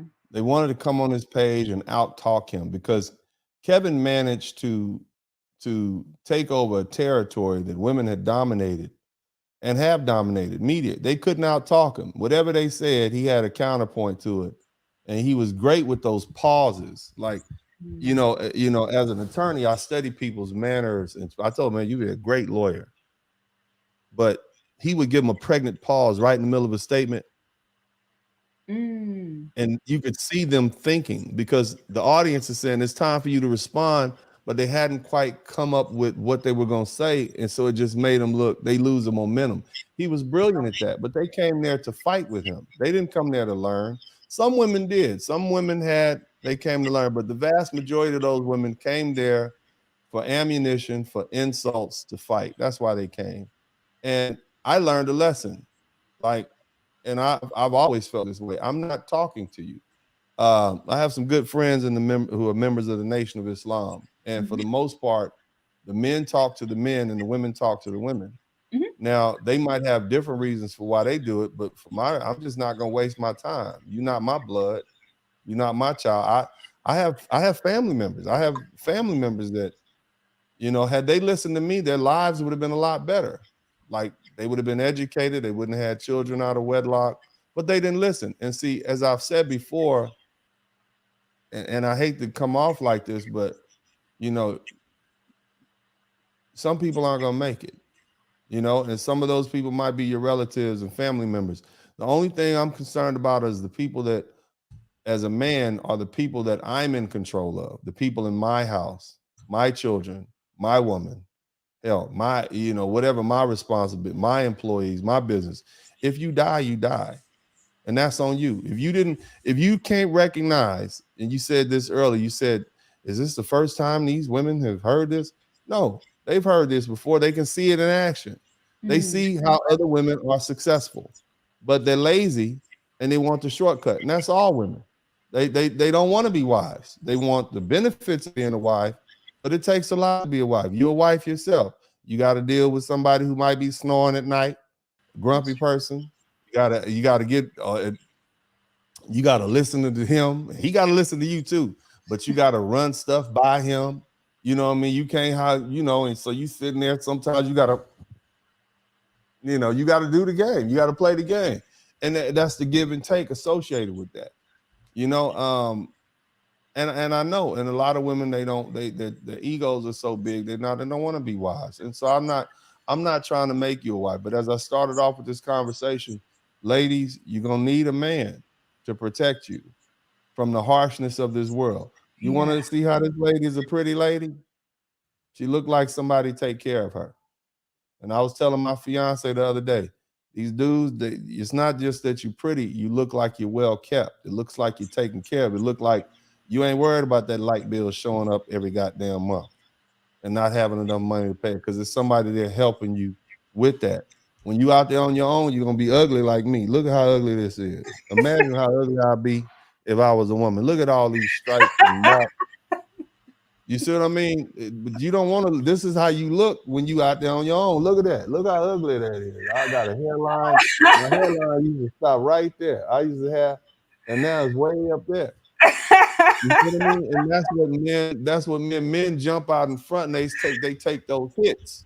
But a lot of you women, you think you want that hit, but this world is just gonna make you ugly. It's gonna make you ugly on the outside. As ugly as you are on the inside, you're gonna be as ugly as you are on the outside if you don't get some man to put in front of you. Now, a lot of these ladies, they don't think, are they still listening? How many women you got up there? Where they at? Where the women at? Y'all hit the #1 button. Are they mad yet? I hope y'all mad. I hope y'all heads explode. I ain't saying you get one of bitch. She invited me in here. I told y'all I don't talk to women. Y'all know what it is. But yeah, you're gonna be ugly. You're gonna be old and ugly and by yourself, and you're not just gonna die alone, you're gonna suffer before you die. That's the other thing. You're not just gonna die, you're gonna suffer before you die, and you're gonna be mad, and nobody's gonna want to come visit you. Ain't nobody coming to your funeral, and nobody gonna know you. You know what I mean? All your old dusty clothes and dusty pictures that you had, your stupid internet account is gonna go by the wayside. Period. You're gonna be a nobody. That's what's gonna happen to you. You ain't no grandkids, no husband, no, you're by yourself. I got friends now. I got friends now. They 40 and nobody wants to come visit. They don't want you. They don't want your hot butt around them and they man. Ladies, that girlfriend you got right now, they don't want you around. Them and their man and their family. Where's your family? As much as women like attention and as much as women like that camaraderie, that ends at a certain age, lady. That ends. You need your own, grow up, get your own goddamn family, get your own man and your own children. You see what I mean? That's what I'm trying to explain to these women. They want to be children for the rest of it. Men, a black man, I had to be grown at like 13 or 14 years old. I'm getting shot at, running from the police, shooting craps with the Crips down the street. I'm taking penitentiary chances at 10 years old. I had to be a man. There was nobody there to protect me. That's the experience of the vast majority of black men in America. Most of my friends are dead. I can count my closest friends right now that I grew up with, shot dead. The rest of them are in prison because they out there trying to be a man and they boys. This is the reality that I'm coming from. I'm not a nice person, and I'm not here to sugarcoat this, period. I'm just not. I'm not going to do it. I'm not going to waste my time, and I'm not going to play myself and tell you ladies it's going to get any easier. It's not. You got a man, hold on to him. You don't like him, that's okay. He probably don't like you either. But for the most part, it's not really going to get any better for you. That's what I'm saying. And everything else you see on Instagram, it's an illusion. It's not real. It's not real. What's real is what's right in front of you. What's real is that man who brings you medicine when you're sick. What's real is that dude who rubs your feet and tells you he loves you. That's real. What's real is that dude who gets up and put gas in your goddamn gas tank, make sure your tires are cool. Not this dude on this jet. That's not real. Not the dude with the gold chains. That's not real. Not for you. And even for him. Do you want a P. Diddy? Is that what you want? Do you think, oh, you want to be like Young Miami? That's what you want? Look at that man's history. You don't know what he's been doing. I don't want to get you sued for defamation, but that's not what you want, ladies. You want what's real. I got a taxi driver down in Colombia. He gets so much respect from his family. He's a taxi driver. He's real to his wife. He's real. He provides that life. And he might not make but maybe $8,000, $9,000 a year. But that's real. Lower your goddamn expectations and stop thinking so much of yourself. This American ideal tells us, oh, be the best. You're great. You ain't great. You haven't done anything to be great. You're normal and average like the rest of us. And if you happen to do something that gets you some acclaim, bravo for you. But you're still right back here with the rest of us. You just one human being on a planet of 8 billion human beings in an infinite universe. Put it in perspective. And the best thing you can do is be kind to the people who are kind to you. Be a good human being. That's my advice. Can we not talk to these ladies no more? This is draining my soul. I didn't mean for you to have to go down that road.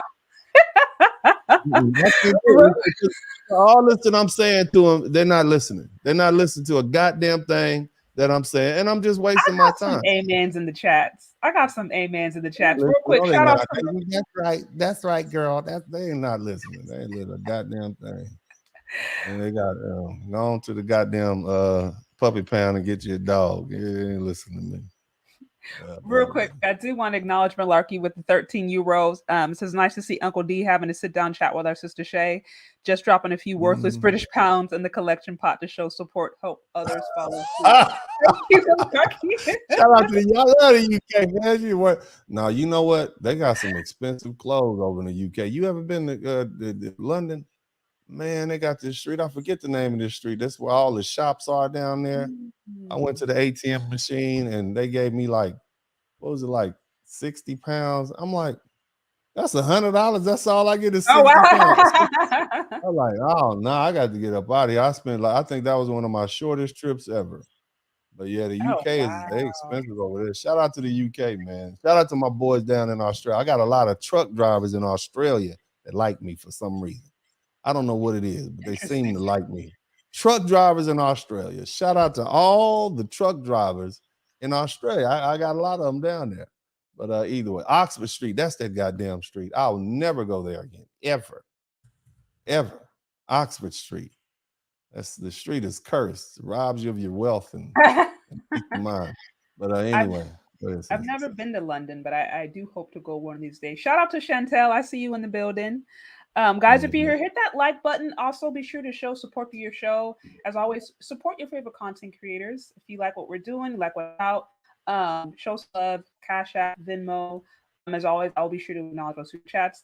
And yeah, be sure to check out his page if this speaks to you. If the advice he has for ladies speaks to you.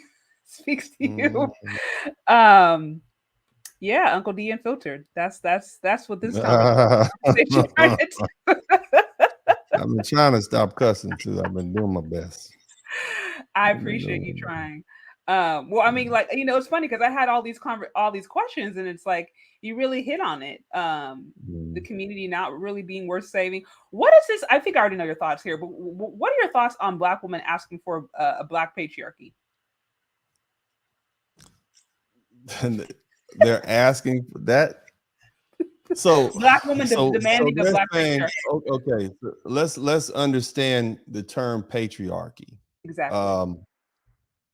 A patriarch is the masculine, is a person who runs the family. He's the patriarch. It started in Rome.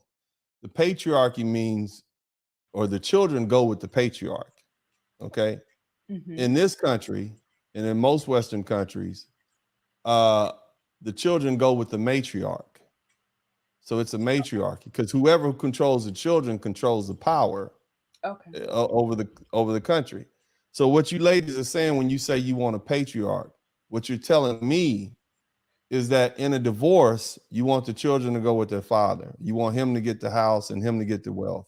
That's what you're telling me. So when they say they want a patriarch, it's a goddamn lie. It's just another one of those chameleon tactics to lure us back in.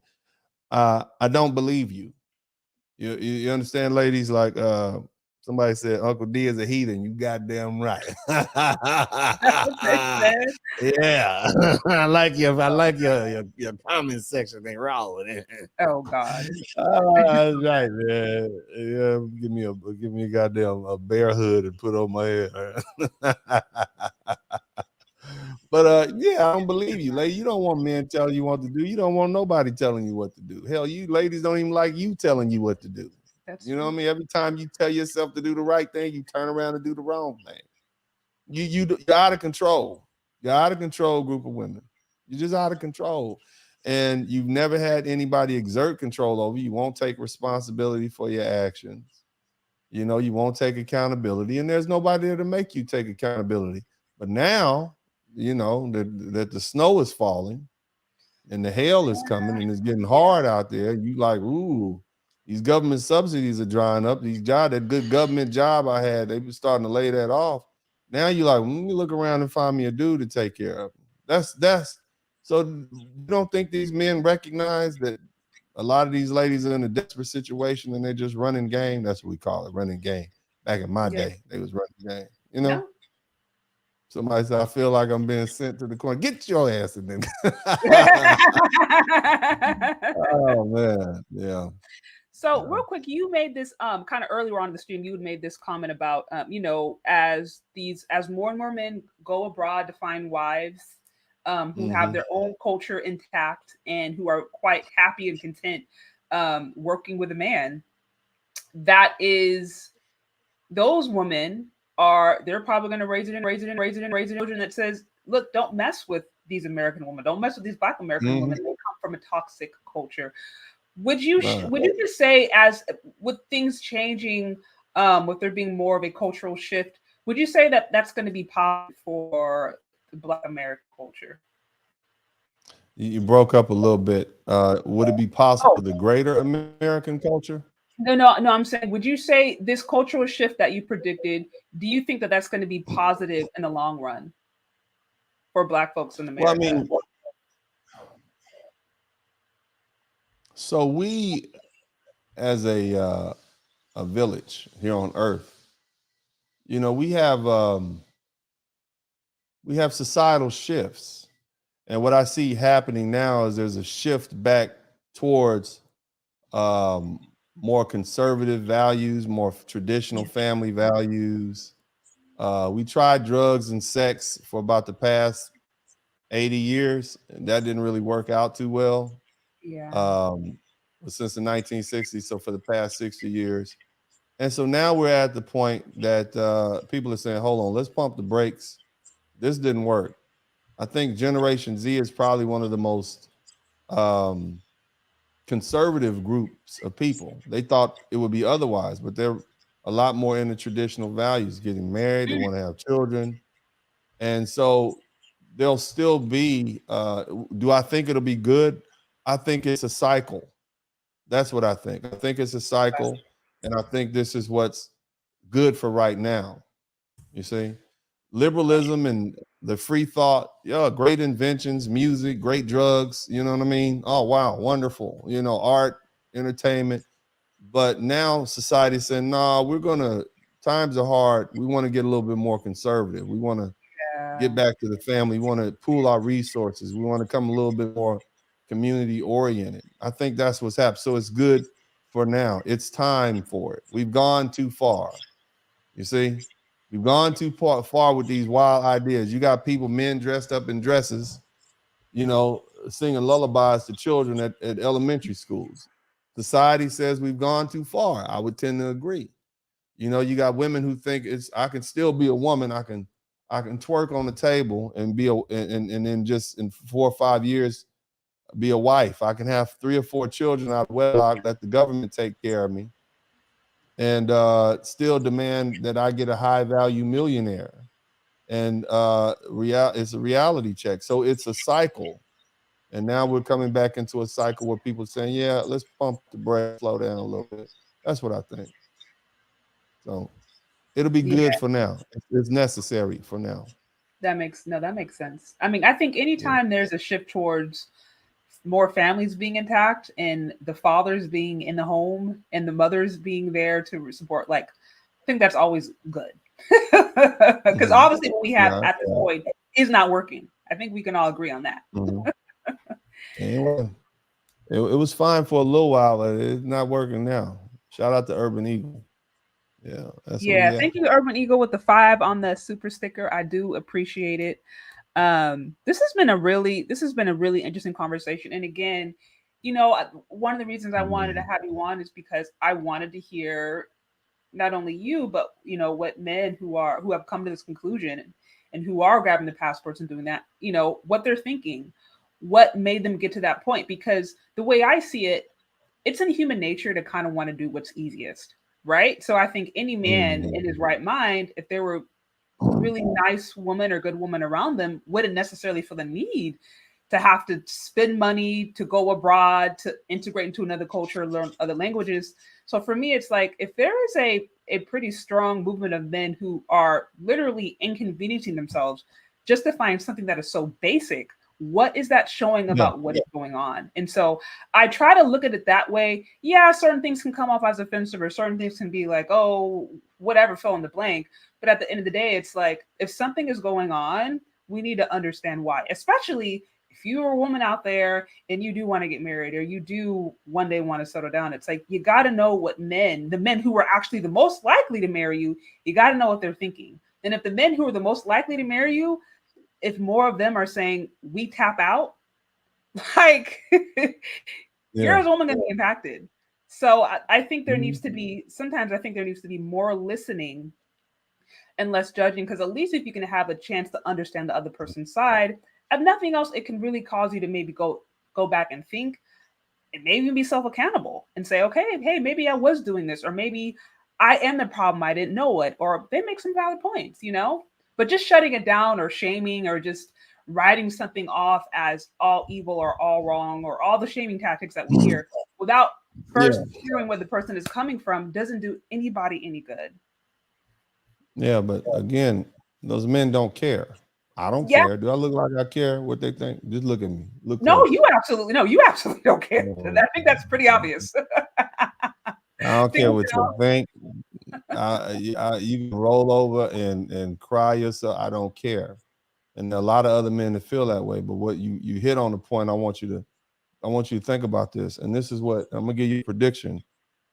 Pretty soon there are gonna be a lot of other women of other races reprimanding Black women for not being able to hold on to their men in a very harsh way. You already see it happening on the internet right now. You got Latina women, you got white women, you got Asian women reprimanding not just American women, but Black women for not being able to hold on to their man. Because if you as a woman can't hold on to your man, how does that make you look? It makes you look the same way as if a man can't hold on to his woman. That's true. Now, think about this. What does it say about a group of women? Your men detest you so much. You standing right there. Now let me explain something to you about male nature. A man asleep with the fat, ugly secretary or the maid. Yeah. You think Arnold Schwarzenegger? He had a whole American royalty, Kennedy daughter, and he slept with the goddamn Mexican maid or something like that, and had a whole baby by it. You see what I mean? So that lets you know how lazy men are. Men go for convenience. They sleep with what's available. That's why you don't ever let another woman in your house. You understand? You don't ever let woman get caught. I don't care if it's your sister, your auntie, your thought ass cousin. You don't ever come let her lay up in the house. Yeah, girl, you pick Harold. You need to go on back over there. Y'all need to fight it out, girl. You can't stay here with me and Leon, because Leon, I'll be banging her, and you'll have a new baby. You know what I mean? That look like you, but ain't yours. So that lets you know just how lazy men are about sex. It's a convenience thing. So what does that say about a group of men who's saying, hell with the convenience? I'd rather take time off work, lose money, spend money, book a trip, go overseas to get away from these, so we can get some new women, just so I can get away from these women that I'm with that's right available to me. It lets you know that that would be a very low caliber group of women. They absolutely have nothing to offer. That's what that tells you.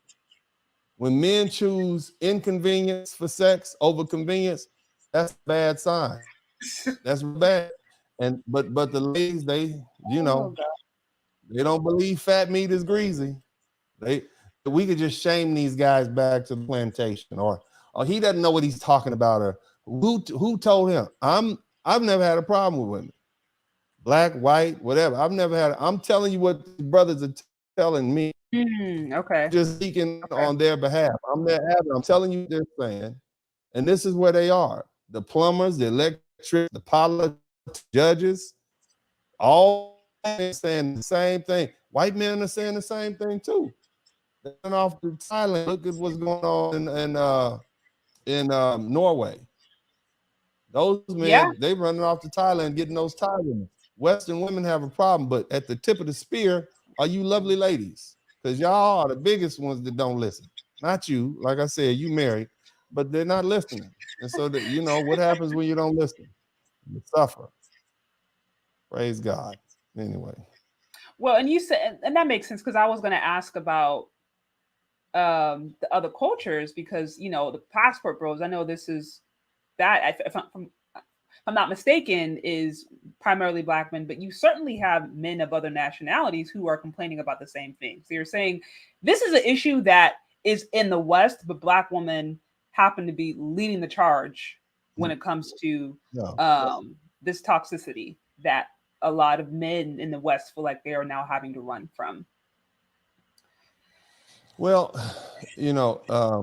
let's start with Hispanic women because Mexico and Peru and these other Hispanic countries, you constantly have immigrants coming up from these countries reinforcing that culture. Okay. That puts family first. Matter of fact, familia la primera. Okay, family first. That's part of their mantra. And so it's not going to be as bad as in the Black culture.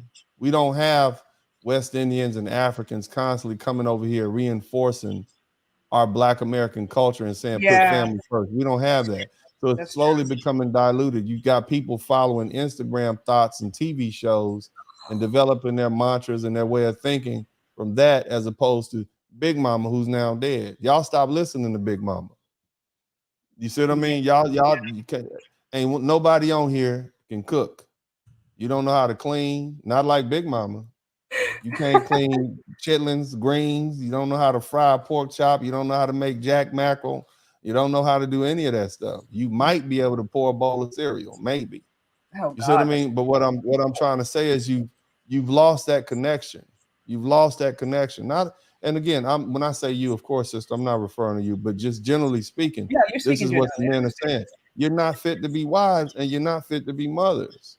So, and on top of that, you got this notion of marriage being akin to slavery. Yes. So you're running from it until you absolutely have to need it. But these other cultures, even white women, they're not going to let y'all Black behinds come take their men. So, of course, they're going to play the game like they supposed to. But white women are catching hell. But white women are catching hell from these Asian women. These Asian women are stealing white boys left and right. Todd is over there and he is hanging out and he is staying there. They like, I get it. Everybody, even some of my Hispanic homeboys, they don't deal with Hispanic women in the US because they out of pocket. But here's what happens. When you bring those women who are out of pocket into the family, the aunties put them in line. The uncles put the man in line and say, this is how you're supposed to deal with this woman. But what separates them from us is they have a culture. And what does a culture comprise of? They speak the same language. They have pretty much the same religion, same food. Black folks are scattered all over the place. So the culture is gone. But go ahead, sir. I didn't cut you off from here. What would you, now I'm curious because you made that one phrase. The other phrase I've heard is mejora la raza, about like improving the race. From different Hispanics that I've talked to, or Latinos I've talked to, some of them have, expressed to me different challenges they've had in some of these Latin America or whatever, with whether it's colorism, racism, things like that. Are those issues that Black men maybe would run into if there is? Hell yeah, they're gonna run into it. Okay. They're gonna run. Of course, they're gonna run it. I mean, but let me tell you, the racism that you're dealing with here in the United States is far worse than anywhere else that I've ever seen. Okay. You look. You know what? If you bring, let me tell you, brother, listen to me right now. If you bring their grandmother, abuela, a little wine, give her $100, and you be nice to her, and you bring her money to the family, she okay, papa, no problem. Cool. Para ti, el negro. It can work out. It's not something that they're not used to. You see what I mean? But here, I mean, you got Black men getting shot down by the police every goddamn day because of the color of their skin. You see what I mean? Like comparing the racism here to what's going on in the Dominican Republic, or South America, it's like comparing walnuts to watermelons. Okay. You know, one of them is, Okay. is not the same issue. And all they're doing is trying to shame y'all. You would go down there, they are racist down there. Mothers have called us the N-word more than anybody else in this world before we even get 18. Ooh, Tell me I'm lying. Tell me I'm lying. You black nappy-headed bastard. This is especially our dark-skinned brothers. You think they worried about what some abuela or grandfather has to say about them dating that goddamn dirty? Your own mama has cussed you out and called you everything, tar baby, to everything but the child of God. This country that we live in has called us an N-word every day of our life. You understand what I'm saying? So you trying to scare us out of going somewhere else. Oh, they racist down there. We racist right here. Yeah, no. So the best you can do is racism. That's what you tell them. The best you're acclimated to that. You know how to navigate. I'm good. Like what? I survived the LA riots. I got me some free shit. Excuse my language. I'm getting beat. Like what are you talking about? I'm used to that. I'm inoculated to racism. The type of racism they're offering in other countries, that ain't nothing compared to what I'm scared for my 16-year-old son to get a driver's license. You understand what I'm saying? Yeah. I'm not worried about racism in the Dominican Republic. As black as they are, I'm not. Is that what you think you're gonna scare me away from? Yeah, rethink that idea. You see what I mean? That's dead. That's DOA. Yeah, and then and somebody brought up on my page, this Latino city council members here in LA. She referred to some little black child as a monkey. Our mamas call us monkeys. And you guys don't know what black men have had to endure. You truly don't understand the experience of black men. That's why you have zero compassion. And that's why these brothers are not talking to you anymore. Because you're really not trying to hear what they have to say. You're not listening. You're listening. Kevin, you say you're listening to respond. You're really listening to deflect, because women must maintain the position of victim. If we're not the victims, then oh my God, we won't be lavish with attention and time and resources. So we can never let men be the true victims, because otherwise they'll get the attention. The victim is the one that everybody crowds around and says, oh, poor you, poor you. And then when that victim decides to lash out, it's acceptable because she's a victim and she's been bullied. And 9 times out of 10, the person that you say has bullied you, ladies, is this black man who's been kicked and beat and stabbed and shot and enslaved. 10 times the folded women. Slavery was primarily a black man endeavor. Yeah, that's true. That's true.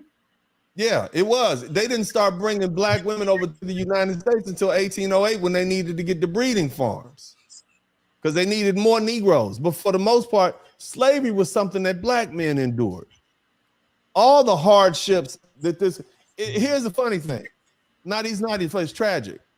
A black man gets shot. Oh, his poor mother. What about the man laid out on the goddamn ground bleeding? What? A black man gets shot and killed. His poor mother. Oh, Trayvon Martin's mother. Oh, George Floyd's mother. No, Trayvon Martin is the one that's dead. He's the victim. He's the one that was snuffed out as a young man. George Floyd is the one that we watch get choked to death in a blood choke that cuts off the circulation to the back. Why are we sympathizing with his mother? Why do we always go back to the women? Because you position yourself in that position and you enjoy it, and you ladies are not going to give it up. You fell for the okie doke. You wanted the power. You wanted the center circle. You wanted the light. You love being the rulers of this junk pile that we call the black community. And instead of allowing us to fix it and make it better, you said, no, we're going to keep it like it is so we can maintain control. You don't want a patriarchy. You don't want black men to be in charge. You want to continue being on this dying, sinking ship. And the brothers are like, we out of here. That's what's going on now. And now that you realize, damn, they got real options now. Okay, let's change, girls. Let's change. It's not going to work. You understand? Now, there's a couple of women out there who are smart. You young, you beautiful, you friendly, you fit. Change your goddamn attitude and you can get a man. But if you don't have a dude in the next 5 to 10 years and you a black girl in America, your ass is grass because Todd don't want you. Okay? Becky's not gonna let Todd go like that. They'll whoop your butt when you get to that family. You are going to get all sorts of and women speak a language that only women understand. You know I'm talking about them non-verbal cues and girl. Woman. It took me years to realize that. But and let me tell you, Mario don't want you either because Lupe is not having you up in there. If you don't get this black man, and you black men out there who have daughters, you keep raising them to be thought if you want to. I know my sons won't have nothing to do with you. You better not bring one to my house. Period. So that's what I think. And you had enough? We good yet? We done? We done? I need to know. My woman over there, my fiance over there cooking. I'm hungry. You got me riled up. I done missed my afternoon walk. Oh man. Woo, I'm sorry. I apologize, but I don't talk to women. I just don't. I don't talk to women, and I just not about stuff like this. I'm not here to, because you don't want to hear it. I can't lie to you. Men who lie to you and girl, you fine, girl, he should take. Those men don't care about you. You got a whole lot of black men on the internet lying to you ladies right now, pandering to you. You a queen, sister. They lie to you. They don't love you. They don't love you. They're leading you down the path of destruction. And I tell you that as your brother. I tell you that as your family member. Those men who lie to you do not love you. If you know in your heart that you're not attractive, you got a bad attitude, you got issues, and this man is coming, this preacher is telling you, oh girl, he should take you out. He's a liar from the pit of hell, and he doesn't care about you. You know the truth when you hear it. I know you ladies know the goddamn truth. You've been built and wired to be able to sense and read men when they're lying to you. That anytime you were fooled by a man, it's because your ass wanted to be fooled by him. You knew he was no good when you picked him up in the club, but you wanted him, so you lied to yourself while he was lying to you. You know that. That's why they say women always know. Intuition, you know that. And so you allowed yourself to be lied to. So cut it out. I don't have no mercy for you because I know who you are. I know how great you can be. Because I had a grandmother and I had what I deem a real strong black woman. I seen what women can do. I see what my fiance can do. So you're gonna get treated like they got treated. I'm not going to allow you to get away with being mediocre and less than the woman you could be. Just like I don't allow my sons to be mediocre. I don't allow myself to be mediocre. You understand what I'm saying? So I'm definitely gonna hold you to the same standards that I hold myself. You're gonna be the best human being you can be. And if you don't like it, shit, cry, go cry a river. But that's about all I got to say, Shay. You know what I mean? I don't have get on nobody here, man. Water. Guess it's dinner time. That was a. Ain't got nothing else to say now. I didn't know it was gonna be a preaching session, but I took notes. Wow. Well, yeah, Lord. Oh God. Well, well, like I said, man, they like when I say praise Moses, praise. Y'all type praise Moses in the chat room. Moses gonna lead you to the promised land. Hallelujah. That's why I like Moses. Praise Moses. Yeah. He said this is cathartic. You are resonating with these people. Now I'm looking at some of these comments. It says this is cathartic. Yeah. Well, I appreciate this. Has been a great Uncle D Unfiltered live stream. Like I said, it's funny. I had all these questions wrote down, but you pretty much answered all of them. You just kind of flowed. So I really appreciate you coming on and not only taking time out of your busy schedule, but coming on and sharing your perspective and really letting us know what's going on. Like, what are these men going through? What are they thinking? What are they feeling? Why is this happening? The way I see it, whether or not the ladies want to understand it or hear it or not, I think it's important to know. And I think it's important to actually understand, to your point, why men are at the point where they are inconveniencing themselves that's really speaking to a deep, deep problem. Yeah. So I appreciate you for coming on and sharing everything. It's white boys suffering the same thing too. I know a lot of white boys, they had to deal with a lot of wild, crazy mothers, and a lot of Hispanic boys. It's just Western society has done a number on women. It's taking the woman out of woman. You think you're men, but you're not men. And so, it's not just a black thing. It's just black men are at the tip of the spear because we call hell first. But look, let me give them a little hope before we leave. Let me give y'all ladies a little hope. Right?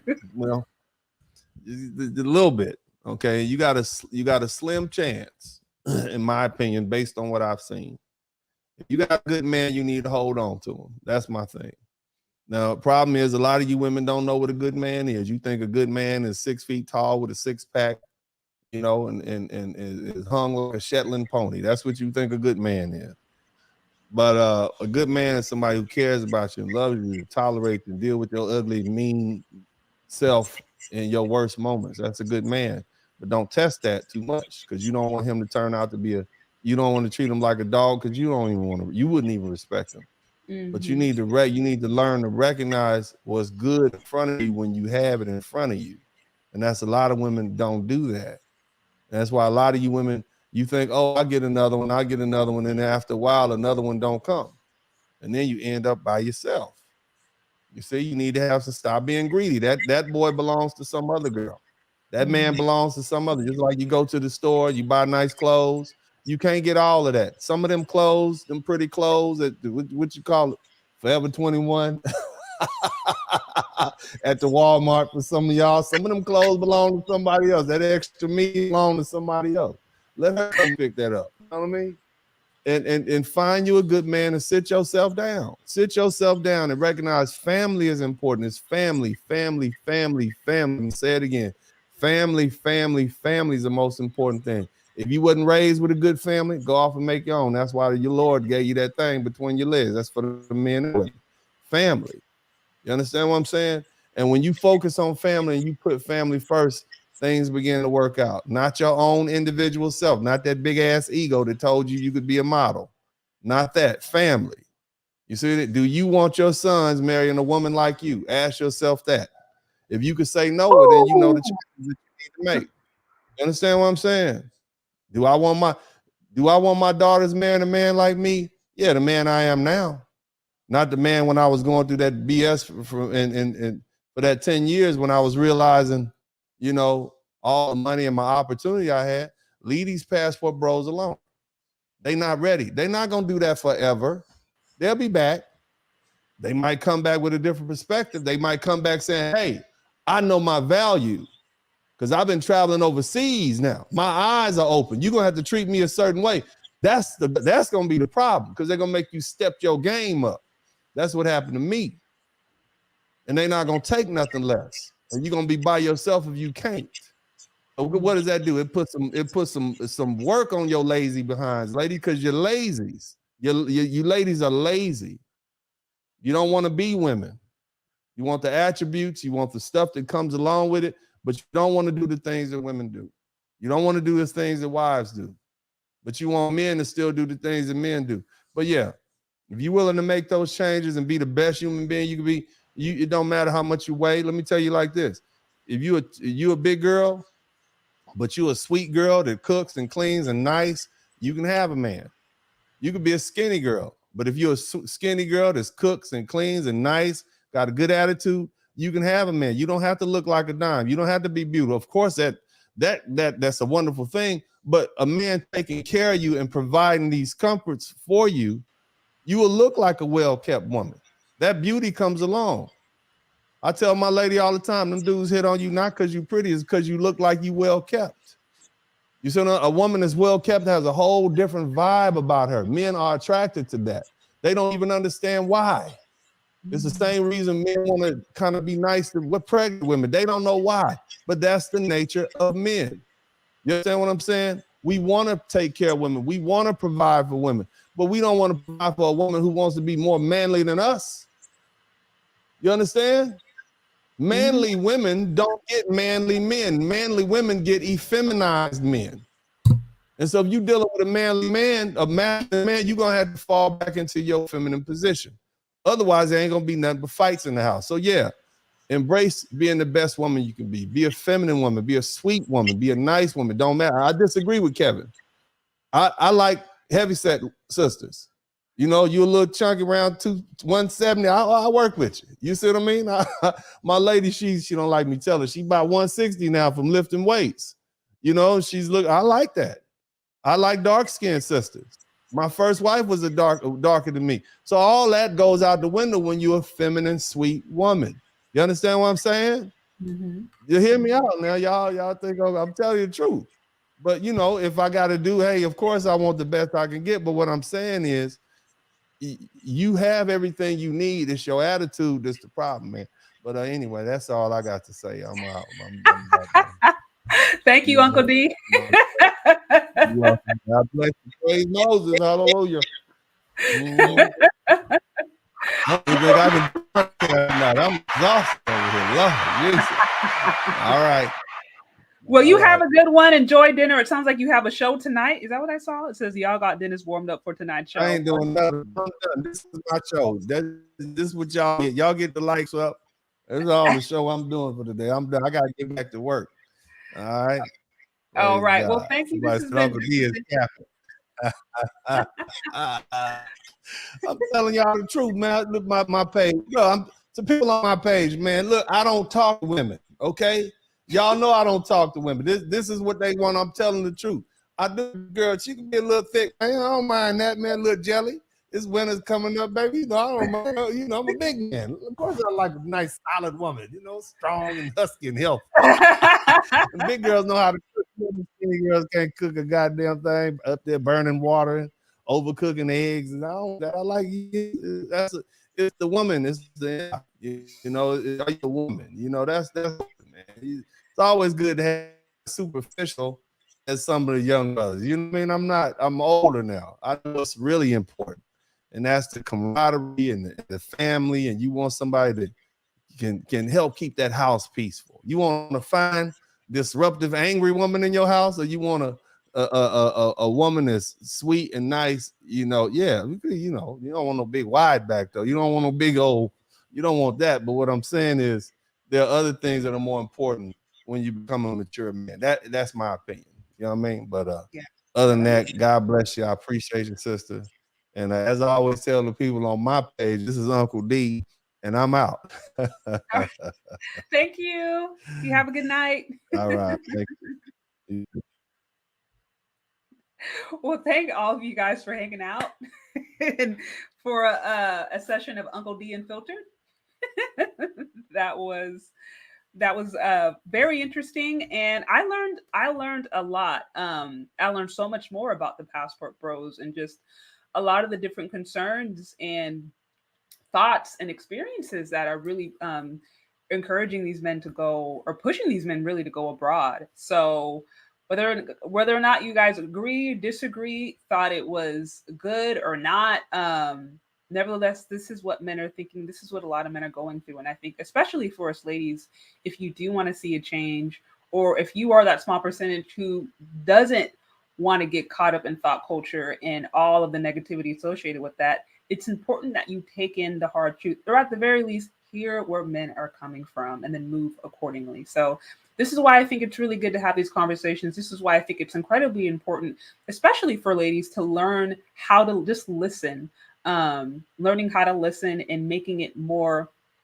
of a matter of importance. I think far too often, and I can be guilty of this too, it's like you can listen just to try to talk, but you're not really trying to understand where the person is coming from. You're not trying to understand their experience. And he is not the first person who has said time and time again that the experiences, especially of Black men in America, not only have they not been heard, they haven't been validated.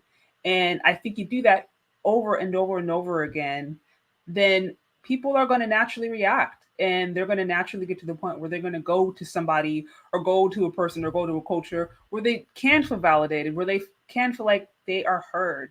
And if they're not getting that at home, they're going to go abroad. And I think there's nothing wrong with that. But more importantly, I think we have to ask ourselves, well, why? Why is it that you have this entire generation of men who feel like they're not being heard and valued? What part do I play in that? Is there a change that I can make individually at least in my little small circle, to do things better. So this is why I think these conversations are important. Also, shout out to you with the 5 on the super chat. I think it's Bathshua. I don't want to butcher it, but I appreciate you. It says, "Brother Dennis is spitting facts. Now back to making my from scratch chicken parmesan with homemade marinara sauce." I love when women flex their recipes. I love it. I love it. I love it. I actually need to do some cooking myself soon. Shout out to you, Damian Wade, with the 199 on the super chat. I see one United States dollar equals 532 Brazilian real. Thank you so much for that. I appreciate you. Also, shout out to Just My Sense with the 5. It says, Uncle D, I've been saying this for years. Becky is not going to let Shaniqua just come in her communities and take her resources, white men. Y'all ain't lying about that. More to come on that. I have a few stories cooking that I've been wanting to cover off as far as divestors. So stay tuned.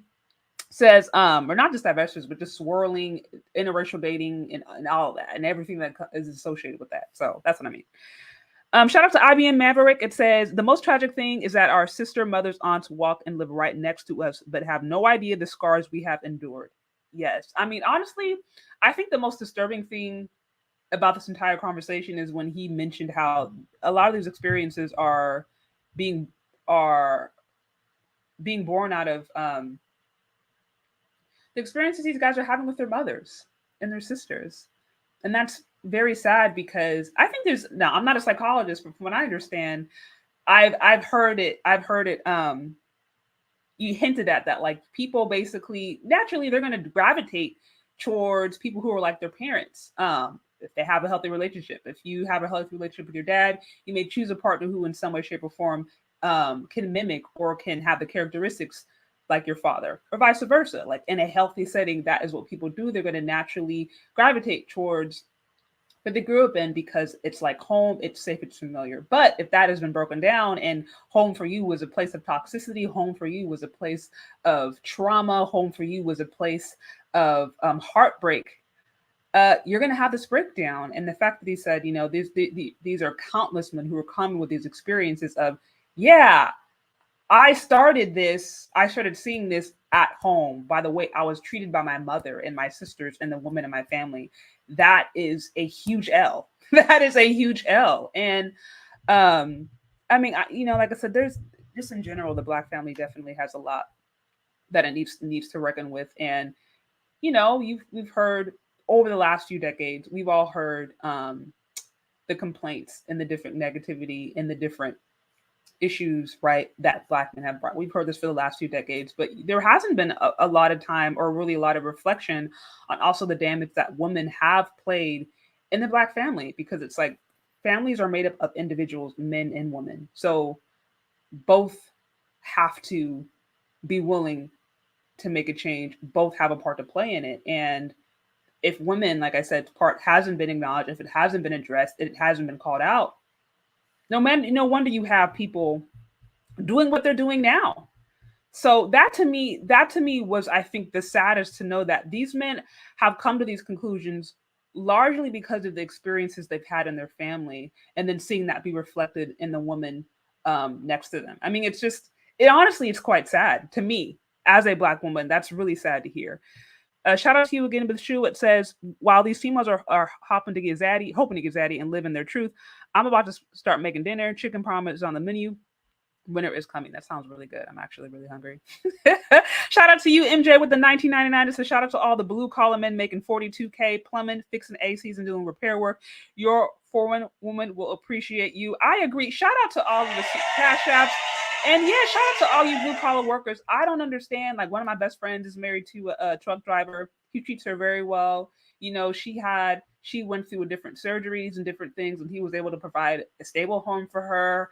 She was, trying to navigate and get her health back in order. So me personally, I don't understand the need to consistently downplay certain professions, especially when we actually need those. It's like, have a few days where your toilet isn't working, or have a few days where the groceries weren't delivered, right, or toilet paper wasn't delivered.